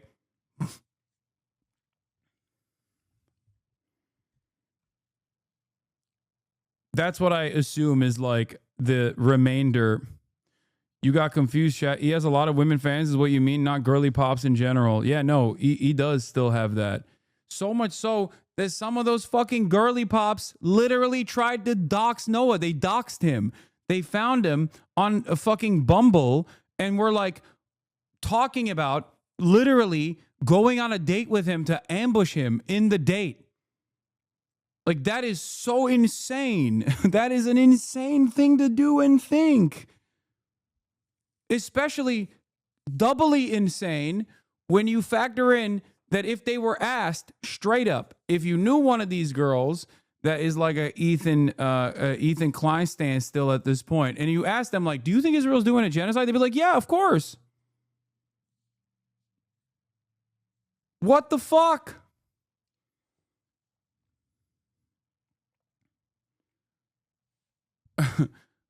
People who literally, on the one hand, say, yeah, Israel's doing a genocide, but also on the other hand, like people that have spent countless hours talking about Israel, they're in the wrong. And the person that is actually not in the wrong is the guy who is making everything about himself while simultaneously operating a fucking Canary Mission style forum to dox and serially harass everyone who happens to be pro-Palestine. That is crazy. That post had to be deleted by Reddit, not the mods. I don't understand how Reddit had to manually delete that post, but then doesn't fucking delete the goddamn subreddit. Unironically, if Reddit deleted Ethan Klein's subreddit, he would literally be at peace. He would probably have, he would most likely be in a better mental state because he's constantly going in there and getting fucking tuned up by maniacs. You that I'm self-interested. They cite a video I made knowing full well that it would get shadow banned and demonetized, which it did. If I just wanted views and money, I would not have made that video. To be frank, my girlfriend's girly pop coworkers at E-Watcher, and she told me one day she randomly went on a rant at work, mind you, about you and E's drama, and everyone looked at her like she was insane.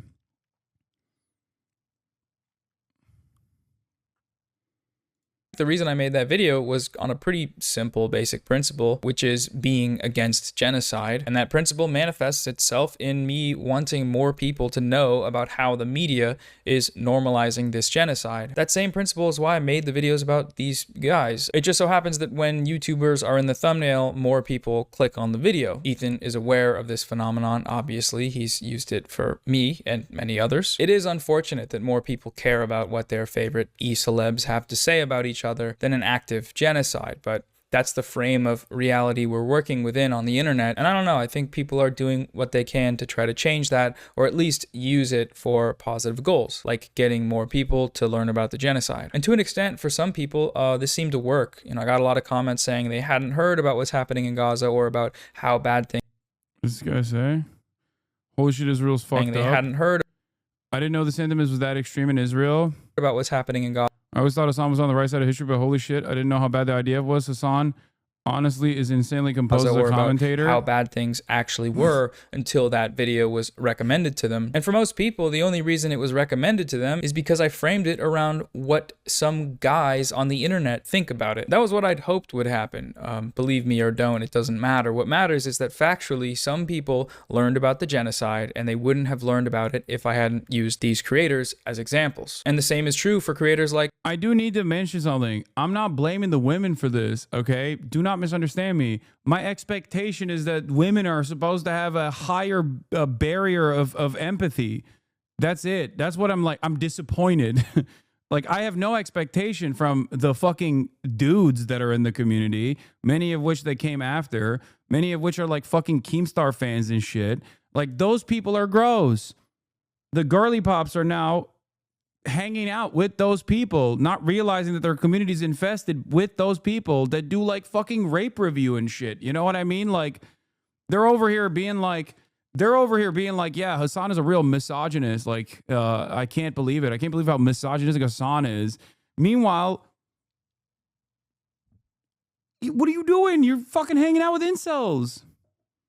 Like Bad Empanada or Overzealots or Chris Kunzler and more, and anyone else that wants to join in and use the algorithm for good. And they certainly wouldn't have learned about the genocide from any of these creators themselves, because despite their claims to caring about it, I've been a stalwart supporter of the Palestinian cause for many years. None of them ever talk about it at all, aside from when they're, basically smearing its opponents and running cover for the country that's committing it. They literally put fucking command centers under hospitals. Outside of that, silence. As an aside, I think it's still open to debate as to whether or not this tactic is worth it. Like, is it worth the trade-off to get this information in front of more people when the conversation can so quickly turn from the issues and into creator drama? In this latest chapter, I don't think it was. Granted, I didn't really expect that these people would be petty enough or dumb enough to actually sue me or threaten to, but I probably should have, so that's on me. That debate, though, is open only to people that actually care about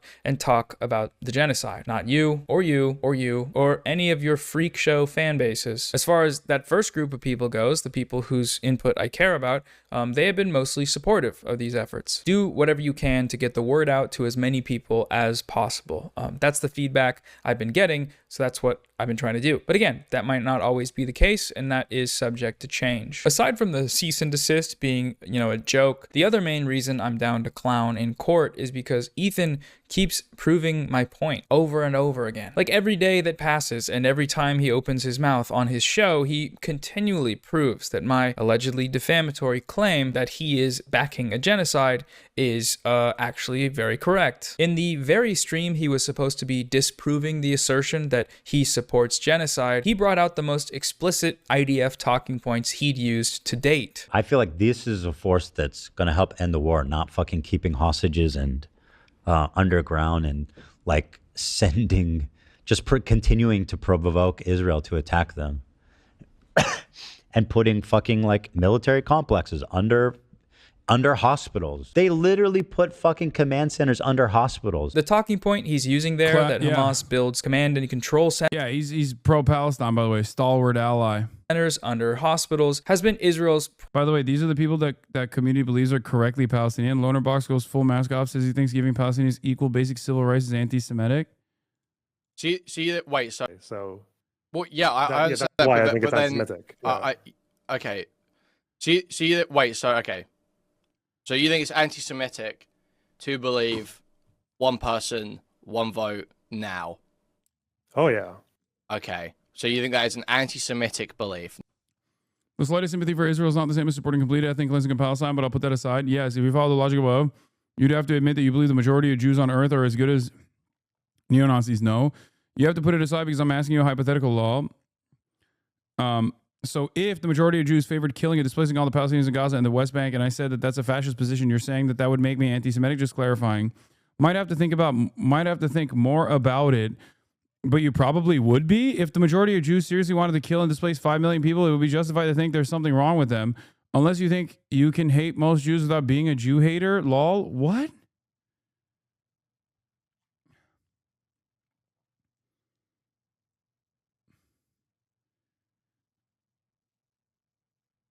That is, god damn. I feel like even hitting that line to say, like, you know, the overwhelming majority of Jews want to ethnically cleanse all Palestinians in and of itself is like an anti-Semitic. It's like entertaining something that is deeply anti-Semitic to say, like, all Jews. He's saying most Jews don't want what's going on right now, which is an insane position because it's not true.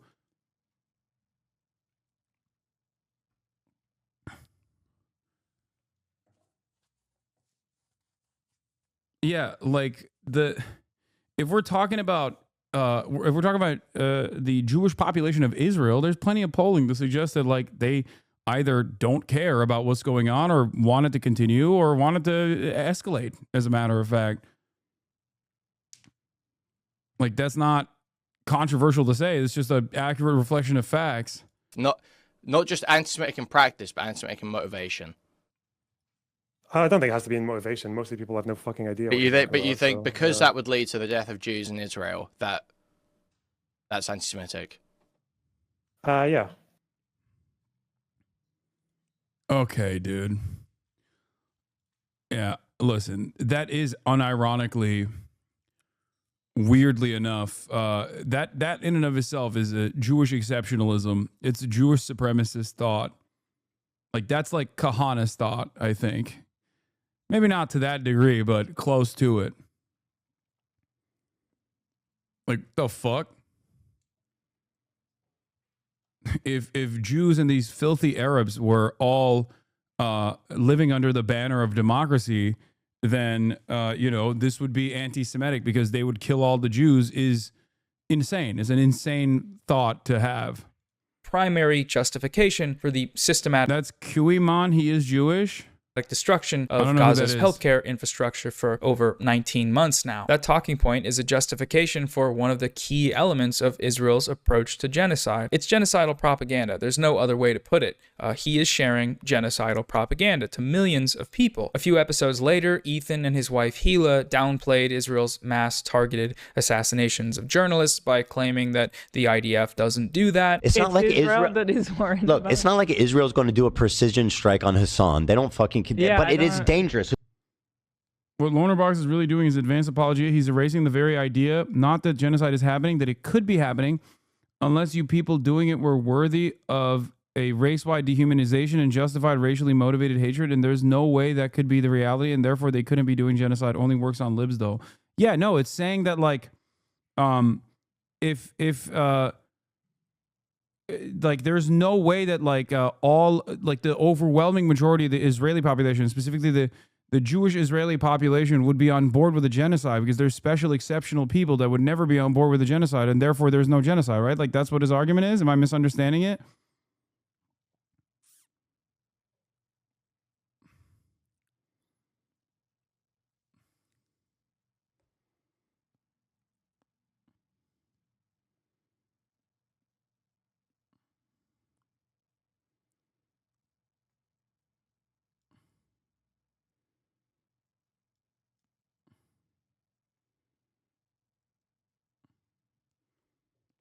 No, Lonerbox explicitly doesn't think it's a genocide.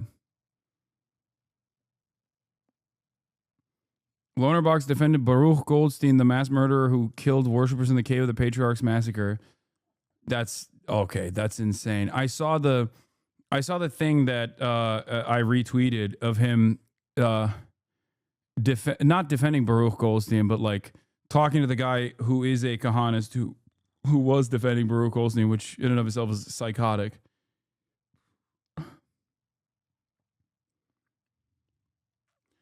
He's erasing the idea that any race could do it honestly with the language he used, that only someone worthy of racism could do genocide. Yeah, this is what I saw. This is a 2,000-year-old building, and you see that people come here, all kinds of Jews. It's an important site. Okay. Jewish and Muslim sites are really close together. Yeah, there's a door. So when Mr. Goldstein did his thing, did you people get hurt? Dr. Goldstein. He didn't go to doctor's school for you to call him Mr. Okay. But he's talking about Baruch Goldstein. At one point during the propaganda tour, their far-right lunatic settler guy was whitewashing the Cave of the Patriarchs massacre, and Boner Box's only follow-up was to ask how, given the tight confines, Baruch Goldstein avoided harming the Jews there were that day. And he corrects him to say, Dr. Goldstein. That is fucking insane. Baruch Goldstein is literally a fucking terrorist by even Israeli metrics. Okay? Oh, God, Jesus Christ. he was, you have to understand what the situation there was. And I'm in no way am I justifying his act. We completely abhor that act and have no justification for it. That being said, to understand the milieu of what was happening there was tremendous terrorism. He was a known doctor who had treated Arabs and Jews and was a really kind of famous doctor around here. But there was a lot of terrorism. A lot of his friends died in his hands. And the army told him that on Purim of that year, there's going to be a massacre, get more beds ready. And he snapped or whatever happened there, and he shot up these Muslim worshippers. And after that, they separated this building so that Jews and Muslims would not kind of have friction. No, it wasn't Netanyahu that had a picture of him up in his house. It was Itamar Ben-Gvir. And I think this guy is an aide to Itamar Ben-Gvir. Between them.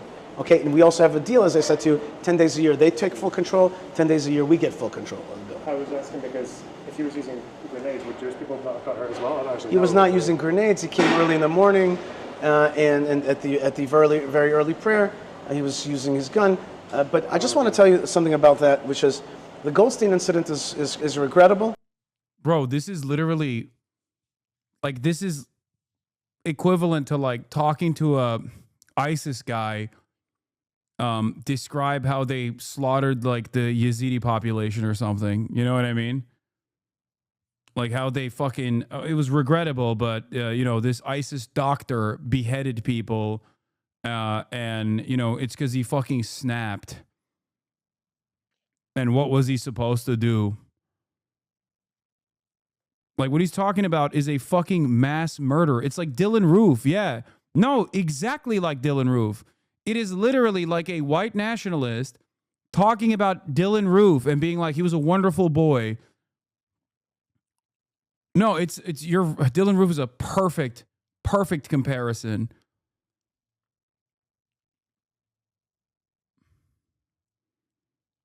He slaughtered 27 people, right, in the mosque that were there for morning prayer, and then they fucking killed his ass like a dog in the process. And he literally turned around. He said Mr. Goldstein, which is disgusting in and of itself. And this guy corrected him to say, oh, actually, not Mr. Goldstein, Dr. Goldstein. It would be akin to 29. It would be akin to fucking talking about the Christchurch shooter, which is what the fucking guy did, similar to the Christchurch shooter. Or even a similar comparison would be to defend the actions of the synagogue shooter in the Tree of Life synagogue.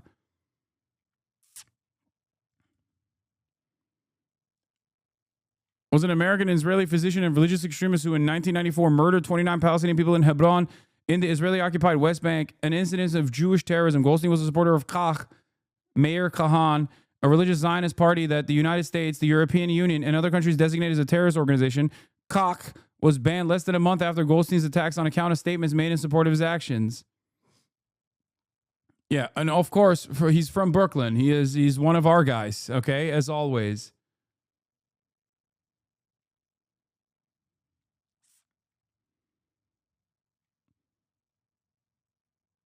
Yeah. Yeah, he was a member of the Jewish Defense League, which is also a terror organization linked to Meir Kahan.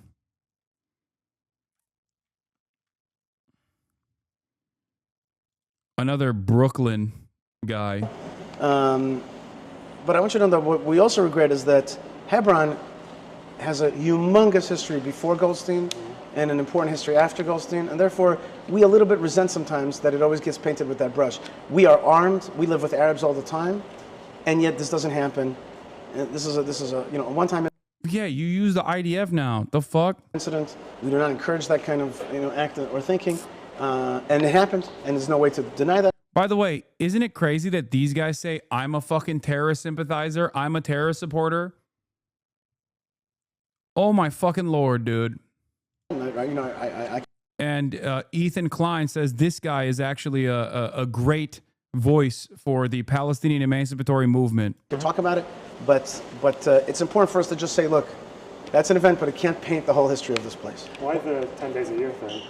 Because there are days where the Muslims want to pray big on the Eids, on the holidays, on the festivals, and on the 4 Fridays of Ramadan, and there are days. Wait, he doesn't even know the significance of the act? Like, he goes, wait, what? Like, why are Muslims... Wait. Can't paint the whole history of this place. Why the 10 days a year thing? Because there are days where the Muslims... Like, he doesn't understand why, like, isn't this guy supposed to be Lebanese? Like, I know he's not Muslim, but perhaps he should know, if he's a studied scholar of Israeli history, he should most likely understand that during Ramadan is when the Israeli military escalates its acts of violence against the Palestinian population. Want to pray big on the Eids. Yeah, Loner Box is Lebanese. That's Ethan's token. Ethan loves tokens, by the way, straight up. He fucking posted about that Yemeni dude that lives in Israel, Luai Muhammad or what? No, not Muhammad. Luai Ahmed, I think. He posted him. He posts every single fucking Atlantic Council Palestinian guy who constantly fucking spends every waking moment shitting on every fucking Palestinian liberation movement. AB is his token good Arab? No, he's not. You want to know why? Because if AB was his token good Arab in the way that fucking a lot of people claim he is, okay, then he wouldn't have to rely on Boner Box. It is precisely because AB doesn't fucking play that role for him that he has to bring Boner Box in, okay? He wishes, Ethan wishes that AB would play the role of a loyal servant and constantly go, yes, you're right. I'm on Seth Meyers. Fuck yeah. I mean, we'll look at that tomorrow. On the holidays, on the festivals, and on the 4 Fridays of Ramadan, and there are days that we have tens of thousands of people that come here and connect to this place. When you say the walk, that's the same one that the Jordanian one that it's not a Jordanian one, it's a local Hebron walk. Oh. It's a war zone. Like, I agree, it's dangerous. Sure, it's a war zone. I don't think you guys understand Israel. It doesn't work like that. They're not. Yes, they do.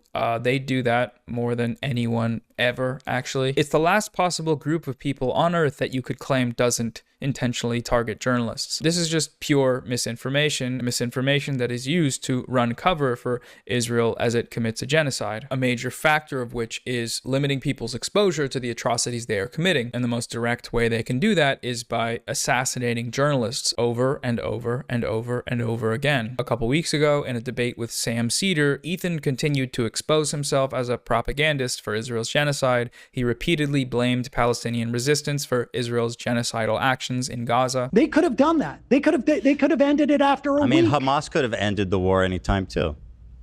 How could have Hamas ended the war? By releasing the hostages? No, listen.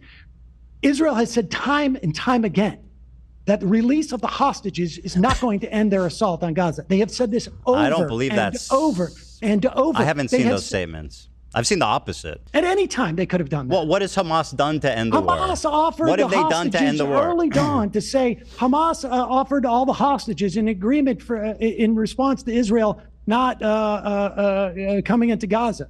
I mean, there's just to defend Israel's actions. That didn't happen as either. Being inevitable. That didn't happen. It did. You're just too stupid to know that, but it doesn't even fucking matter because your audience is also dumb enough not to check you. What I'm getting to is Hamas, I think they knew that this was the reaction that would happen. By this logic, there is nothing Israel could do that can't be blamed on Hamas, which is a genocidal logic because they're committing genocide and doing exactly what he is doing here. As always, nothing justifies October 7, but everything Israel does is justified because of October 7. Blaming Hamas. This is the logic employed by the IDF and the Israeli state and its propagandists, and this sort of thing is what makes Ethan one of them. In this debate, Ethan also repeatedly conflates anti-Zionism with anti-Semitism, which Sam Seder deconstructs pretty effectively, in my opinion. This will never happen, but in a totally just world, regardless of your background, any kind of fucking Zionist tendency should be treated in the same way as being a fucking rabid neo-Nazi, and you shouldn't even let someone be the fucking local dog catcher as Felix was posting if they've ever exhibited any sort of positive feelings about the state of Israel. I'm so serious about this. Now, to me, that seems like extremely dangerous, dehumanizing language. Why? That's what's so crazy, because he just like lets it sit there and then he'll be like, because it's anti-Semitic. Why? About what could arguably be 70% of the Jewish diaspora, and certainly probably people you know in your family. You go in and you're making this about anti-Semitism by doing this hopscotch about a poll that people had positive feelings that Jewish people do, and then therefore he is anti-Semitic. And honestly, that type of conflation, I think, is so dangerous and so disingenuous. I have had a guy who went to my bar mitzvah, my sister's bar mitzvah, my kid's bar mitzvah, sat at Passover with me 3 or 4 times, call my father and ask him if I'm anti-Semitic. That is just an example, an illustration of conflating when he's clearly talking about Zionism. Was it hyperbole to say any time in life, whatever? The fact of the matter is this conflation is dangerous for Jews. It is a fig leaf and a way of weaponizing anti-Semitism that has enabled Donald Trump to do the shit he's doing, that has enabled the slaughter of... Initially, Ethan thought conflating Sam was talking about was you. Yeah, probably. Thousands upon thousands of children and women and men, for that matter. It is not keeping Israelis safe.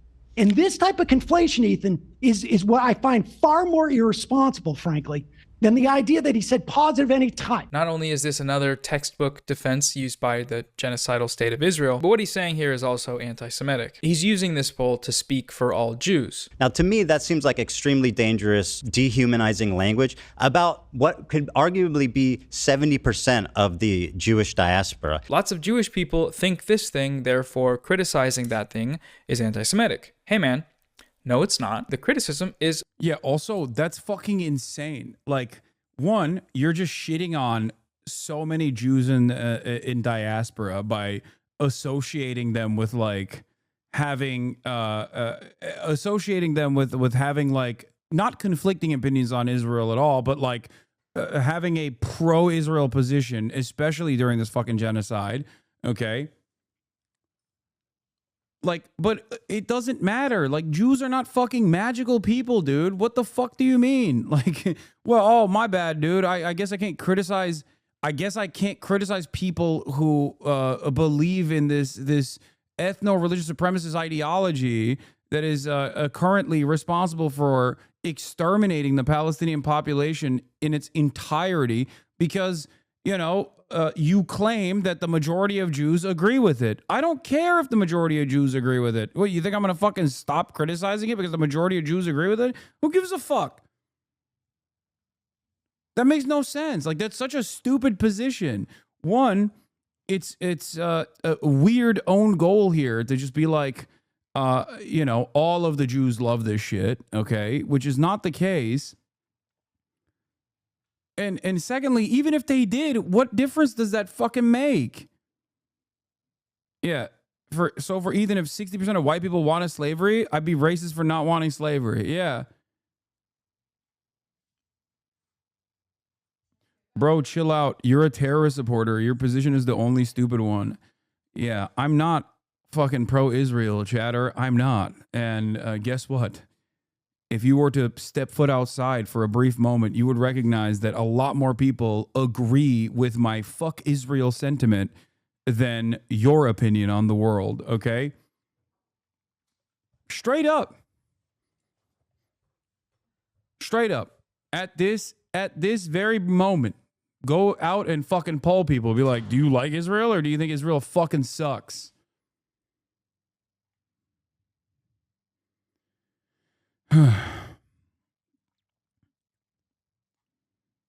These are people who are so fucking eternally hugboxed that they just don't understand that their worldview is utterly repulsive.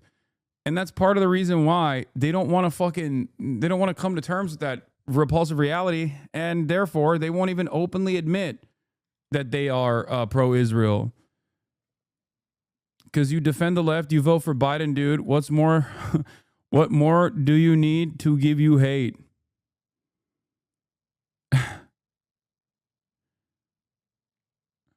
What the fuck? This guy went from kill cops to, because you defend the left, you vote for Biden, dude. What more do you need to give you hate?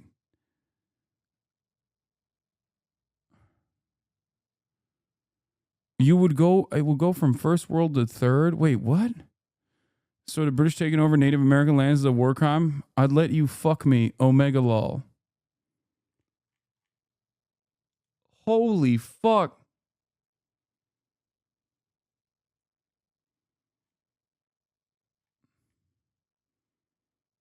What the hell? What a fucking confused little freak you are, dude.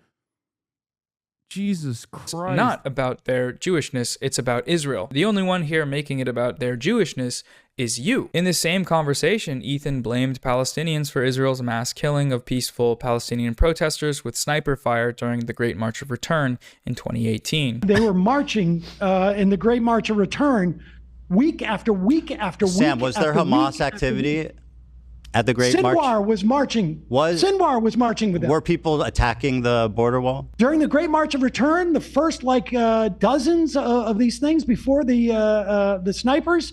No, they weren't. So there were the people for peace. There was Hamas activity. They were attacking the fence. They were like trying to cross the border. They were but not militants. Militants were trying to cross. Bro, first of all, that's not true. And secondly, God, I wish he had a conversation similar to this one with me in the same way that he had with Sam Cedar, because it's like Sam was much nicer to him, and I'm gonna be 100% like, I think I know a lot more about Hasbara and these sorts of specific talking points than most other people do. Oh God, I would have fucking slammed him on this, but of course he didn't. He didn't engage in this at all with me, unfortunately. The border. We know where he got this talking point from, his friend Destiny, and we've seen him use that before a bunch of times. Overwhelmingly peaceful. Just as a quick thing, because people love to talk about the Great March of Return, the peaceful March of Return. All of this is like the peaceful Great March of Return. Remember this, okay? This is all the peaceful Great March of Return. And we've gone over this before, but the human rights reports were very clear on what happened in 2018. Thousands of people were shot by IDF snipers, hundreds of them killed, while standing hundreds of meters from the fence. It's actually pretty insane that this talking point is still being used. Like, it's disgusting. Men, women, children, medics, aid workers, and disabled people were shot and killed. If your retort to this fact is, well, there was separate instances of violence at the border. They were attacking the fence. They were like trying to cross the border. Whether you want to admit it or not, you are doing genocide propaganda. You are offering a moral justification for this violence. There are plenty more instances of this sort of thing in Ethan's debate with Hasan, which I could go over, but I feel like you get the point by now. If Ethan is really going to go through with his I don't support genocide lawsuit, he should probably stop using talking points that support genocide. These guys know that what they're doing here is wrong. In his announcement tweet a couple months back, Mutahar said, Destiny didn't know about the March of Return till you brought it up once in like early 2024. Yeah, I know. That's the other side of this. Like, it is kind of laughable. Look, I will always recognize that Destiny is a gifted orator, okay? And because he's a gifted orator, and also endlessly confident for no real reason, he actually can make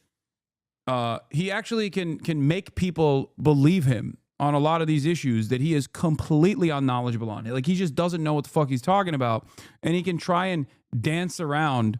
He can try and dance around a lot of the subject matter that he is completely oblivious to. Ben Shapiro does this very well too. Definitely a lot better than Destiny does, as a matter of fact.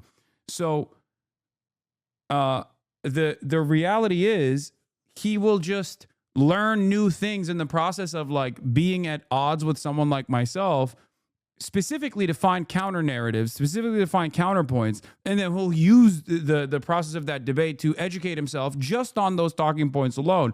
But of course, when he reaches someone like Norm Finkelstein, who is just as stubborn as he is, if not more stubborn, and infinitely more knowledgeable on these issues than he is, he looks like a fucking moron.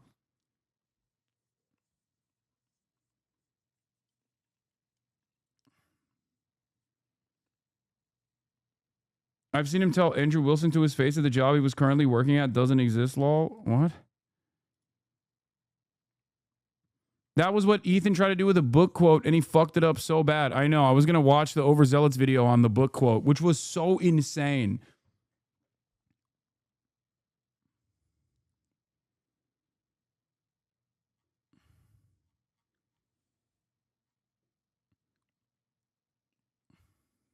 I never want to financially harm or bring a lawsuit to a creator. I think ironically enough, he had me fooled when I first started the self-education journey until I found you, Law. Ironically enough, if Destiny wasn't just purely reactionary to whatever position I take, he literally, if he was like pro-Palestine and like a big advocate for Palestinian causes, one, I wouldn't even talk about him, okay? I wouldn't talk about him at all still to this day. And two, he probably would have had he probably would have been a beloved, celebrated figure.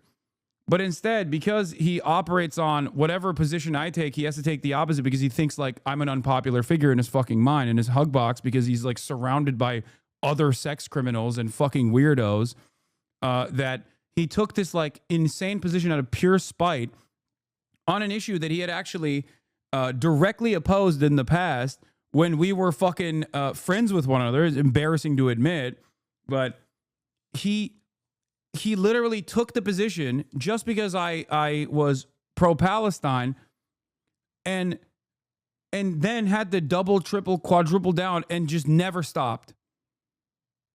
Never fucking stopped. Extraordinary confidence is all you need to gaslight an army of leeches into believing every word you vomit forth like D does so often. I also do think I also do think that like people want someone that looks like themselves or behaves like themselves. People want representation, ironically enough. I think that's the reason why that's the reason why he gets any play whatsoever. Like, for a legion of 35-year-old fucking losers that went nowhere in their lives, who are also neurotic individuals, they look at him like a god because they're like, oh, he's like me, but he also fucks, 18-year-old Discord kittens all the time because he has clout and money. And it's the same for like Asmongold in some ways too. He's like, wow, this guy fucking lives in filth. Based, he's a real one.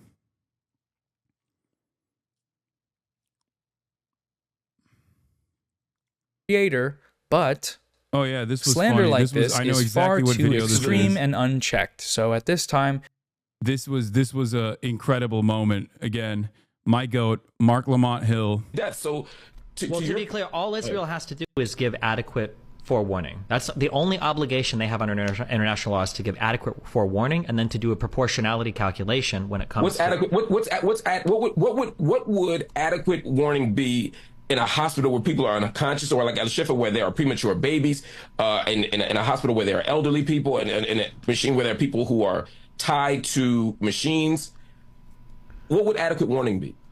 I mean, that's going to vary from situation to situation, but I'm saying in this specific situation. I mean, in this specific situation, I mean, has Israel like full on bombed a hospital? I don't think they have. Which what? El Shifa. Oh, That's the one from like 3 months ago, right? Yeah. Let me make a note of that. Yeah, it's the only reason why this one like doesn't go the way he normally goes with is because Mark Lamont Hill is obviously a figure that I guess he respected at the time when he first had this conversation.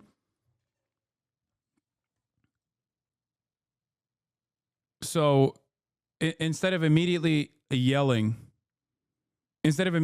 to yell, which is what he normally does when he's caught in a fucking stupid moment, because he has to keep maintaining this presence that he's like the knowledgeable party, that he's controlling the conversation. When that was that moment of self-reflection, like he was like, oh, I guess, I'll take note of this.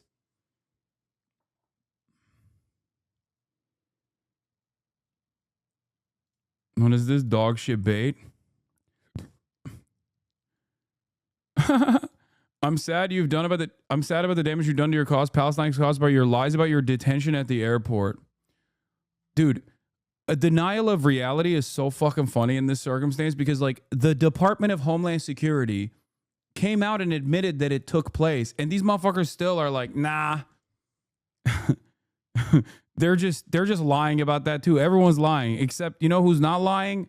My favorite content creator. We're exploring legal action. Also, why the fuck would I guide you away from being anti-genocide? You know what I mean? Like, what the fuck kind of... I could be the most repulsive person on the planet that still shouldn't change your opinion on what Israel's doing. Are you that much of a fucking spineless individual? No moral compass whatsoever? Blah, blah, blah, blah, blah. I never want to do this thing that I know is wrong and predatory, but I'm going to do it anyway because I have no principles and you hurt my feelings. Defamation is not saying extreme things. That's not what defamation is, and it shouldn't take thousands of dollars and months, potentially years of our time to get these guys to understand that. It might, though, because they're rich, which is amazing. It's a beautiful system that we have, but I hope it doesn't. And then recall what Ethan said 8 years ago when he spoke about his experience of being sued by a more wealthy YouTuber. It's unbelievable. It's criminal. The American justice system is just, it's how can you defend yourself? Like, you guys gave us $150,000 to fight this lawsuit. It's not enough. It's not even enough. And I'm just wondering, if we didn't have the backing and support of all you guys and the means to even throw $50,000 of our own money to defend this case, how would we ever stand up to this? It's like those with money in the legal system have the ability to destroy and bully and just defeat people on the grounds of I have more money. And you never would have a chance of defending yourself. Who does that now? It's obscene. It's not a threat. I'm going to sue you. Yeah, you either die a hero or live long enough to see yourself become the villain, Ethan. Ethan now constantly threatens lawsuits over creators he doesn't like and creators that say things that are mean about him. When I'm done with Noah, when I'm done with the other one, the big one that's dropping probably next week, my full attention is going to you, George. Like the Eye of Sauron. I see you. I see you out there, you fucking cockroach. You're full of shit, bro. You're not going to do shit. And I'll tell you who's going to do shit. Me. I'm coming. Okay? So you're not safe either. Just wait. Keep talking that shit. He has become the villain, and if he goes through with this and somehow manages to succeed, he retains Alan Dershowitz, we get Richard Goldstone on the bench in a Zionist kangaroo court, that would set a pretty bad precedent, I think. If you disagree with someone's opinions about you, you should respond to it yourself, like an adult in the court of public opinion, not pay a lawyer thousands of dollars to respond for you in a pre-written email, video essay. It's pretty clear that he's done most of this stuff to make money and for content, which is kind of funny because defamation's supposed to be the other way around. Like, he's made tens, maybe hundreds of thousands of dollars off of my alleged defamation. I don't know how that factors into proving damages, making a bunch of money, more money than you would have made without it. I don't know, but I guess we'll find out, maybe. I would close with some point about right-wing free speech hypocrisy, because a lot of these people supported this lawsuit despite claiming to want free speech. I do think people that make up bullshit like this probably do need to have a degree of accountability, especially if they're saying and making claims like that you're a supporter of a genocide. I think this is a very extreme claim. I love when he's like so self-assured when he's like, yeah, based, yeah, I love free speech, yeah, that's why the wealthier YouTuber should definitely sue other YouTubers whenever he feels like he's wronged. Tie people up with frivolous lawsuits. Yeah. Asmongold, when it comes to video game titties getting smaller. Oh, this is a severe violation. Severe violation of First Amendment. Yeah. Claim to make. It's not like you just say this out of the blue, right? And because of that, I do think that there should be some degree of accountability for it. But it's not even worth it. This is the most predictable thing that has ever happened on Earth. The Zionist and right-wing lip service about free speech is not an actual principle. Of course it's not. It's a tool. Sometimes that tool is a shield to defend their right to be racist loudly online. I'm not going to cry a fucking river when people who have genocide that's baked into their laws are getting genocided. I don't give a fuck. They're terrible people. And sometimes it's a sword to attack people who criticize them for doing that. It's not a threat. I'm going to sue you. None of these people actually care about any of these issues. Their support for a cause is entirely dictated by whether or not they like the people that are supporting that cause, whether or not they have some sort of content creator-based relationship. But that also means we, myself included, need to stop treating it as if it's anything other than that, with the exception being using these morons to educate people. I think that's good. I think people should keep doing that. All right, Facts. so anyways, Agreed. that's all I have to say about the lawsuit stuff. Ethan and Mutahar, if you are not suing me, that's great. I would prefer that, so I don't have to fundraise for legal fees during a genocide. If you are actually going to sue me, though, please just let me know. I'll fundraise again. You will probably lose the anti-slap motion and have to pay my legal fees, and we'll just be wasting a bunch of time and money, which in the grand scheme of things is not that big of a deal. I'll be fine, but that will be annoying. So let me know, please. Viewers, if you can, donate to the Gaza Aid fundraiser. I think we can raise a lot of money. I'll be going live starting Saturday, May 17th I'll be on this at 2 p.m. Pacific time and streaming for a few days and do some guests and other stuff. So stay tuned for the specifics about the times. And sorry for the slop. Sorry, this is a little messy. I'm getting back in the swing of things. It's been a while since I've even sat down to write anything. So coming soon will be more stuff that's actually good. So yeah, goodbye. I think there's a tremendous amount of freedom that you get when you are bottom of the barrel scum. You know what I mean? When you're like a disgusting person that lives in filth, because your fan base is already locked in on the brand that you've put out at that point. Like there's nothing. I've thought about this before. Like I think Asmongold could do anything. Like he could do criminal behavior. Not saying that he has, but he can engage in criminal acts, and I don't think his fans would turn around and go, "Oh yeah, that's not based actually, sir. This is a bridge too far." It's, you know, it's like the Milo Yiannopoulos situation. When you're in a situation where like you are so your fan base's expectations is so low of you, and that they only love you for your output and who you're attacking, and consistently, like it doesn't fucking matter. It's like when Trump said I could shoot someone on Fifth Avenue and no one would care. You know? Anyway, love you guys. See you tomorrow. Free Palestine. And that's it. Peace, baby.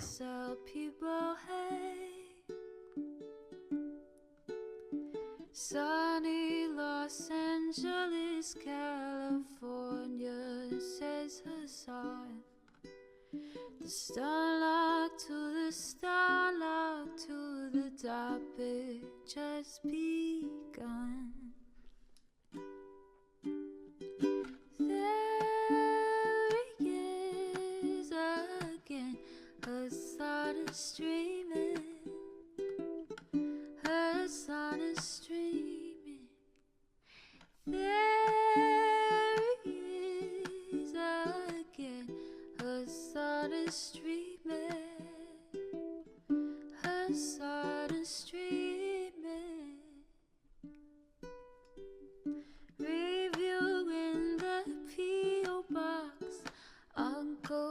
ogre's face. Sudden discord at your prop, great names take embrace. Tiny Bernie Sanders, LGBTQ Air Force. The whole left at your fingertips, on at your door. H3 crowded debate, the Young Turks online show. 3 full fucking years of this, plenty more to go. 90-day fiance talks of champagne bourgeoisie. A Trump rally live reaction, a mass riot at DC. There he is again, Hasan is streaming. Hasan is streaming. There he is again, Hasan is streaming. Hasan is streaming. Reading live stream fail comments, Austin show chat advice. And all the ways the right-wing pipeline can suck you in online. JCS react, Lord frame gets broken, cover blown. A full-blown mass pandemic, monster streaming at your home. Total radicalization coming out to find. The system you were taught to trust in was broken the whole time. All these daily streams, whether big or whether small, have helped me and so many find the meaning through it all. There he is again, Hasan is streaming. Hasan is streaming. There he is again, Hasan is streaming.